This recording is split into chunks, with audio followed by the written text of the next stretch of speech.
Dear friends, ಎಲ್ರಿಗೂ ನಮಸ್ಕಾರ. Welcome to ಜ್ಞಾನ ಗಂಗೋತ್ರಿ. ಈ ತರಗತಿಯಲ್ಲಿ ನಾವು inquest current affairs for the date of 14 July discuss ಮಾಡ್ತಾ ಇದ್ದೀವಿ.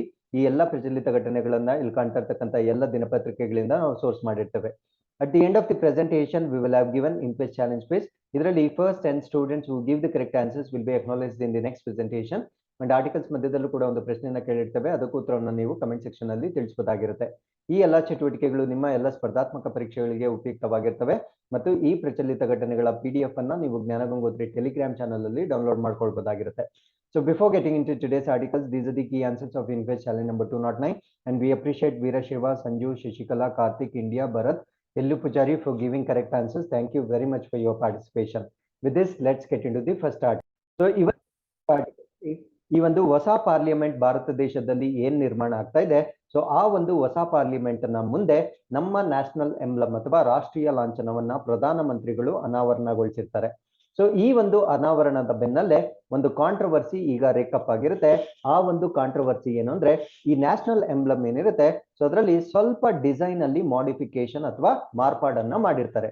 ಸೊ ಈಗ ನಮ್ಗೆ ಕಾಂಟ್ರವರ್ಸಿ ಇಂಪಾರ್ಟೆಂಟ್ ಆಗಲ್ಲ, ನಮ್ಮ ಪರೀಕ್ಷೆಗೆ ಈ ರೀತಿಯ ಮಾಡಿಫಿಕೇಶನ್ ಅಥವಾ ಆ ವಿನ್ಯಾಸದಲ್ಲಿ ಬದಲಾವಣೆ ಮಾಡ್ಲಿಕ್ಕೆ ಕೇಂದ್ರ ಸರ್ಕಾರಕ್ಕೆ ಅಧಿಕಾರ ಇದೆಯಾ ಇಲ್ವಾ, ಸೊ ಅದಕ್ಕೆ ಸಂಬಂಧಪಟ್ಟಂತೆ ಆಕ್ಟ್ಸ್ ಏನ್ ಹೇಳುತ್ತೆ, ನಿಯಮಗಳು ಏನ್ ಹೇಳುತ್ತೆ ಅನ್ನೋದನ್ನ ನಾವು ಸಂಪೂರ್ಣವಾಗಿ ಡಿಸ್ಕಸ್ ಮಾಡ್ತಾ ಬರೋಣ. ಸೊ ಅದಕ್ಕಿಂತ ಮುಂಚೆ ಈಗ ಅನಾವರಣಗೊಳಿಸಿರ್ತಕ್ಕಂಥ ಈ ನ್ಯಾಷನಲ್ ಎಂಬ್ಲಮ್ ಬಗ್ಗೆ ಬೇಸಿಕ್ ಇನ್ಫಾರ್ಮೇಶನ್ ನಾವು ತಿಳ್ಕೊಳ್ಳೋದಾದ್ರೆ, ಸೊ ಅದರ ಉದ್ದ 6.5 ಮೀಟರ್ ಟಾಲ್ ಇರುತ್ತೆ. ಸೊ ಅದರ ಅಗಲ 3.3 ಇಂದ 4.3 ಮೀಟರ್ಸ್ ವೈಡ್ ಇರುತ್ತೆ. ಸೊ ಅದರ ಒಟ್ಟು ತೂಕ 16,000 kgs ಇರುತ್ತೆ. ಸೊ ಈ ಒಂದು ನ್ಯಾಷನಲ್ ಎಂಬ್ಲಮ್ಗೆ ಸಂಬಂಧಪಟ್ಟಿರ್ತಕ್ಕಂಥ ಕಾನೂನುಗಳನ್ನ ನಾವೇನಂತ ಹೇಳ್ತೀವಿ ಅಂದ್ರೆ, state emblem of India act 2005 ಅಂದ್ರೆ ಭಾರತದ ರಾಷ್ಟ್ರೀಯ ಲಾಂಛನ ಕಾಯ್ದೆ 2005. ಸೊ ಅದಾದ್ಮೇಲೆ state emblem of India rules 2007 ಅಥವಾ ಭಾರತದ ರಾಷ್ಟ್ರೀಯ ಲಾಂಛನ ನಿಯಮಗಳು 2007 ಅಂತ ಕರಿತೇವೆ. ಸೊ ಹಾಗಿದ್ರೆ ಈ ಒಂದು ಕಾಯ್ದೆಯ ಪ್ರಕಾರ ಅಂದ್ರೆ 2005 ರಾಷ್ಟ್ರೀಯ ಲಾಂಛನ ಕಾಯ್ದೆ ಏನ್ ಹೇಳುತ್ತಂದ್ರೆ, ಸೊ ಈ ಒಂದು ಸ್ಟೇಟ್ ಎಂಬ್ಲಮ್ ಏನಿದೆ, ಸೊ ಅದನ್ನ the central government can use it as official seal of the government ಅಂದ್ರೆ ಆ ಒಂದು ಸರ್ಕಾರದ ಅಧಿಕೃತ ಮುದ್ರೆ ಆಗಿ ಬಳಕೆ ಮಾಡ್ಲಿಕ್ಕೆ ಅವಕಾಶವನ್ನ ಕೊಟ್ಟಿರುತ್ತೆ. ಸೊ ಈ ಒಂದು ಕಾಯ್ದೆಯ ಪ್ರಕಾರ ಅಥವಾ ಡೆಫಿನೆಟ್ಲಿ ನಿಮ್ಮೆಲ್ಲರಿಗೂ ತಿಳಿದಿರೋ ಹಾಗೆ ಈ ಲಾಂಛನವನ್ನ ನಾವ್ ಎಲ್ಲಿಂದ ಅಡಾಪ್ಟ್ ಮಾಡ್ಕೊಂಡಿದೀವಿ ಅಂದ್ರೆ, Sarnath lion capital of Ashoka ಅಂದ್ರೆ ಅಶೋಕನ ಸಾರನಾಥದ ಸಿಂಹಗಳೇನಿರುತ್ತೆ, ಸೊ ಆ ಒಂದು ಲಾಂಛನದ ಮುಖಾಂತರ ನಮ್ಮ ಭಾರತ ದೇಶದ ನ್ಯಾಷನಲ್ ಎಂಬ್ಲಮ್ ಅನ್ನ ನಾವು ಅಡಾಪ್ಟ್ ಮಾಡ್ಕೊಂಡಿರ್ತೇವೆ. ಸೊ ಈ ಒಂದು ಕಾಯ್ದೆಯಲ್ಲಿ ಪ್ರಮುಖವಾಗಿ 2 ಅನುಬಂಧಗಳು ಬರುತ್ತೆ. ಒಂದನ್ನ ಅಪೆಂಡಿಕ್ಸ್ 1 ಮತ್ತೆ ಅಪೆಂಡಿಕ್ಸ್ 2 ಅಂತ ಕರಿತೇವೆ. ಸೊ ಈ ಒಂದು ಅಪೆಂಡಿಕ್ಸ್ 1 ಮತ್ತೆ ಅಪೆಂಡಿಕ್ಸ್ 2 ಈ ಲಾಂಛನದ ಡಿಸೈನ್ ಅಥವಾ ವಿನ್ಯಾಸ ಏನಿರುತ್ತೆ, ಸೊ ಅದಕ್ಕೆ ಸಂಬಂಧಪಟ್ಟಿರ್ತಕ್ಕಂಥ ಕೆಲವೊಂದು ನಿಯಮಗಳನ್ನ ಹೇಳ್ತಾ ಬರುತ್ತೆ. ಸೊ ಈಗ ನಮ್ಮೆಲ್ಲರ ಮುಂದೆ ಇರ್ತಕ್ಕಂಥ ಬಿಗ್ಗೆಸ್ಟ್ ಕ್ವೆಶನ್ ಏನು ಅಂದ್ರೆ, can centre have the powers to make changes ಅಂದ್ರೆ ಕೇಂದ್ರ ಸರ್ಕಾರಕ್ಕೆ ಈ ಒಂದು ಲಾಂಛನದಲ್ಲಿ ಬದಲಾವಣೆ ಮಾಡ್ತಕ್ಕಂಥ ಹಕ್ಕು ಇದೆಯಾ ಇಲ್ಲ. ಸೊ ಈ ಒಂದು ಪ್ರಶ್ನೆಗೆ ಉತ್ತರ ಈ ಕಾಯ್ದೆಯ ಸೆಕ್ಷನ್ 6 ಅಲ್ಲಿ ನಾವು ನೋಡ್ತಾ ಬರ್ತೇವೆ. ಸೊ ಈ ಒಂದು ಸೆಕ್ಷನ್ 6 ಆಫ್ ಆಕ್ಟ್ ಏನ್ ಹೇಳುತ್ತೆ ಅಂದ್ರೆ, centre have the power to do all such things including the specifications of the design of the emblem ಅಂದ್ರೆ ಕೇಂದ್ರ ಸರ್ಕಾರ ಆ ಲಾಂಛನದ ವಿನ್ಯಾಸ ಸೇರಿದಂತೆ ಎಲ್ಲ ಬದಲಾವಣೆಗಳನ್ನ ಮಾಡ್ತಕ್ಕಂಥ ಅಧಿಕಾರವನ್ನ ಈ ಒಂದು ಕಾಯ್ದೆಯಲ್ಲಿ ಸೆಕ್ಷನ್ 6 ವತಿಯಿಂದ ಕೊಡಲಾಗಿರುತ್ತೆ. ಸೊ ಅದಾದ್ಮೇಲೆ ಅಪೆಂಡಿಕ್ಸ್ 2 ಅಂತ ನಾನು ಆಲ್ರೆಡಿ ಹೇಳಿದೆ, ಅಂದ್ರೆ ಅನುಬಂಧ 2 ಅಂತ ನಾನು ಆಲ್ರೆಡಿ ಹೇಳಿದ್ದೇನೆ. ಸೊ ಈ ಒಂದು ಅಪೆಂಡಿಕ್ಸ್ 2 ನ ಪ್ರಕಾರ ಈ ಲಾಂಛನ ಏನಿರುತ್ತೆ, so it can be increase to any size ಅಂದ್ರೆ ಅದನ್ನ ದೊಡ್ಡ ಗಾತ್ರದಲ್ಲಿ ವಿನ್ಯಾಸ ಮಾಡ್ಲಿಕ್ಕೂ ಕೂಡ ಒಂದು ಅವಕಾಶವನ್ನ ಕೊಟ್ಟಿರ್ತಾರೆ. ಸೊ ಈ ಒಂದು ಪವರ್ ಅನ್ನ ಉಪಯೋಗಿಸಿಕೊಂಡು ಸೆಂಟ್ರಲ್ ಗವರ್ನಮೆಂಟ್ ಏನ್ ಮಾಡಿರುತ್ತಂದ್ರೆ, if it is considered necessary ಅಂದ್ರೆ ಅದರ ಒಂದು ಬದಲಾವಣೆ ಅಗತ್ಯ ಇದೆ ಅಂತ ಅವರಿಗೆ ಅನಿಸಿದಾಗ ಅದರಲ್ಲಿ ಬದಲಾವಣೆಗಳನ್ನ ಮಾಡ್ತಕ್ಕಂಥ ಒಂದು ಅವಕಾಶವನ್ನ ಕೊಟ್ಟಿರ್ತಾರೆ. ಬಟ್ ಈ ಒಂದು ಬದಲಾವಣೆಗಳೇನಿರುತ್ತೆ ಅದು ಬರೀ ಡಿಸೈನ್ಗೆ ಸಂಬಂಧಪಟ್ಟಂತೆ ಅಂದ್ರೆ ವಿನ್ಯಾಸಕ್ಕೆ ಸಂಬಂಧಪಟ್ಟಂತೆ ಬದಲಾವಣೆಗಳನ್ನ ಮಾಡ್ಲಿಕ್ಕೆ ಮಾತ್ರ ಅವಕಾಶವನ್ನ ಕೊಟ್ಟಿರುತ್ತೆ. But there is no right to change the state emblem itself ಅಂದ್ರೆ ರಾಷ್ಟ್ರೀಯ ಲಾಂಛನವನ್ನೇ ಸಂಪೂರ್ಣವಾಗಿ ಬದಲಾವಣೆ ಮಾಡ್ತಕ್ಕಂಥ ಅಧಿಕಾರವನ್ನ ಕೇಂದ್ರ ಸರ್ಕಾರಕ್ಕೆ ಕೊಟ್ಟಿರೋದಿಲ್ಲ. So with this we have come to the second article. So ಇದರಲ್ಲಿ ಯೂತ್ ಇನ್ ಇಂಡಿಯಾ 2022 ರಿಪೋರ್ಟ್ ಅಂದ್ರೆ ಭಾರತದ ಯುವಕರ ಸಂಖ್ಯೆ 2022ರ ಒಂದು ವರದಿಯನ್ನ ರಿಲೀಸ್ ಮಾಡಿರ್ತಾರೆ. ಸೊ ಈ ಒಂದು ವರದಿ ನಿಮ್ಮ ಎಸ್ಸೆ ರೈಟಿಂಗ್ ಅಥವಾ ಮೇನ್ಸ್ ಆನ್ಸರ್ ರೈಟಿಂಗ್ ಗೆ ಬಹಳ ಇಂಪಾರ್ಟೆಂಟ್ ಆಗುತ್ತೆ. ಯಾಕೆಂದ್ರೆ ಸೊ ಯಾವುದೇ ಒಂದು ದೇಶದಲ್ಲಿ ಯೂತ್ ಪಾಪ್ಯುಲೇಷನ್ ಬಹಳ ಇಂಪಾರ್ಟೆಂಟ್ ಆಗುತ್ತೆ. ಕಾರಣ ಏನಂದ್ರೆ ಅವ್ರನ್ನ ನಾವು ವರ್ಕಿಂಗ್ ಸೆಕ್ಷನ್ ಅಂತ ಕನ್ಸಿಡರ್ ಮಾಡಬಹುದಾಗಿರುತ್ತೆ. ಅಂದ್ರೆ ದುಡಿತಕ್ಕಂತ ಒಂದು ಪಾಪ್ಯುಲೇಷನ್ ಅಂತ ನಾವು ಕನ್ಸಿಡರ್ ಮಾಡ್ತೀವಿ. ಸೊ ಯಾವಾಗ ಅವರು ದುಡಿತಕ್ಕಂತ ಏಜ್ ಆಗಿರ್ತಾರೆ, ಅವರು ಒಂದು ದೇಶದ GDP-ಗೆ ಕಾಂಟ್ರಿಬ್ಯೂಟ್ ಮಾಡ್ತಾರೆ. ಸೊ ಅದರಿಂದ ಯಾವುದೇ ಒಂದು ದೇಶದಲ್ಲಿ ಯೂತ್ ಪಾಪ್ಯುಲೇಷನ್ ಅಂತಕ್ಕಂಥದ್ದು ಬಹಳ ಬಹಳ ಇಂಪಾರ್ಟೆಂಟ್ ಆಗಿರುತ್ತೆ. ಸೊ ಇದಕ್ಕೆ ಸಂಬಂಧಪಟ್ಟಂತೆ ministry of statistics and programme implementation ಅಂದ್ರೆ ಭಾರತ ದೇಶದ ಅಂಕಿ ಅಂಶ ಮತ್ತು ಕಾರ್ಯಕ್ರಮ ಅನುಷ್ಠಾನ ಸಚಿವಾಲಯ ಯೂತ್ ಇನ್ ಇಂಡಿಯಾ 2022 ವರದಿಯನ್ನ ಬಿಡುಗಡೆ ಮಾಡಿರುತ್ತೆ. ಸೊ ಈ ಒಂದು ವರದಿಯಲ್ಲಿ ಆಗಿರ್ತಕ್ಕಂಥ ಸಂಶೋಧನೆಗಳು ಅಥವಾ ಫೈಂಡಿಂಗ್ಸ್ ಏನೇನು ಅಂತ ನಾವು ಡಿಸ್ಕಸ್ ಮಾಡ್ತಾ ಬರೋಣ.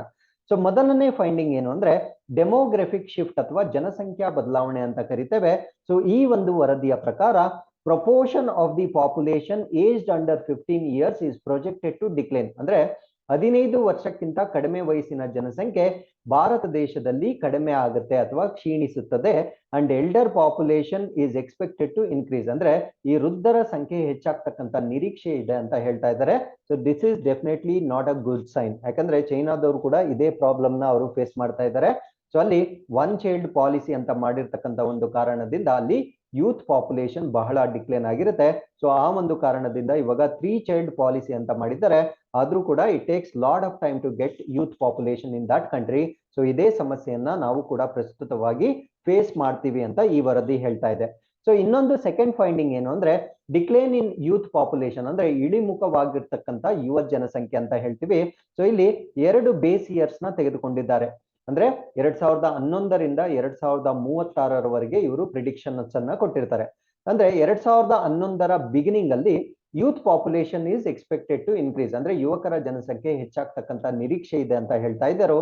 ಸೊ ಅದಾದ್ಮೇಲೆ ಲೇಟರ್ ಆಫ್ ಬಂದಾಗ ಅಂದ್ರೆ 2036ರ ಆಸುಪಾಸು ಬಂದಾಗ ಈ ಒಂದು ಯೂತ್ ಪಾಪ್ಯುಲೇಷನ್ ಡಿಕ್ಲೇನ್ ಆಗುತ್ತೆ ಅಂತ ಈ ವರದಿಯಲ್ಲಿ ಹೇಳಲಾಗ್ತಾ ಇದೆ. ಸೊ ಹಾಗಿದ್ರೆ ಟೋಟಲ್ ಯೂತ್ ಪಾಪ್ಯುಲೇಷನ್ ಅಂದ್ರೆ ಭಾರತ ದೇಶದಲ್ಲಿ ಒಟ್ಟು ಯುವಕರ ಜನಸಂಖ್ಯೆಯನ್ನ ತೆಗೆದುಕೊಂಡಾಗ 2021ರಲ್ಲಿ ಅಂದ್ರೆ ಪ್ರಸ್ತುತವಾಗಿ 371.4 ಮಿಲಿಯನ್ ಯೂತ್ ಪಾಪ್ಯುಲೇಷನ್ ಇರ್ತಾರೆ. ಸೊ ಟೋಟಲ್ ಪಾಪ್ಯುಲೇಷನ್ಗೆ ನಾವು ಕಂಪೇರ್ ಮಾಡಿದಾಗ 27.2% ಇರುತ್ತೆ. ಸೊ ಅದೇ 2036 ಬೈ 2036 ಏನಾಗುತ್ತೆ ಅಂದ್ರೆ youth population is going to come down to 22.7%. ಅಂದ್ರೆ 22.7%ಗೆ ಕಡಿಮೆ ಆಗುತ್ತೆ. ಸೊ ಇಲ್ಲಿ ನಾವು ಹೋಲಿಕೆ ಮಾಡಿದಾಗ 5% ಡಿಕ್ಲೇನ್ ಆಗುತ್ತೆ ಅಂತ ಈ ಒಂದು ವರದಿಯ ಮುಖಾಂತರ ಹೇಳಲಾಗ್ತಾ ಇದೆ. ಸೊ ಇನ್ನೊಂದು ಫೈಂಡಿಂಗ್ ಏನು ಅಂದ್ರೆ ಇನ್ಕ್ರೀಸಿಂಗ್ ಎಲ್ಡರ್ಲಿ ಪಾಪ್ಯುಲೇಷನ್ ಅಂದ್ರೆ ವೃದ್ಧರ ಜನಸಂಖ್ಯೆ ಹೆಚ್ಚಾಗುತ್ತೆ ಅಂತ ಹೇಳ್ತಾ ಇದ್ದಾರೆ.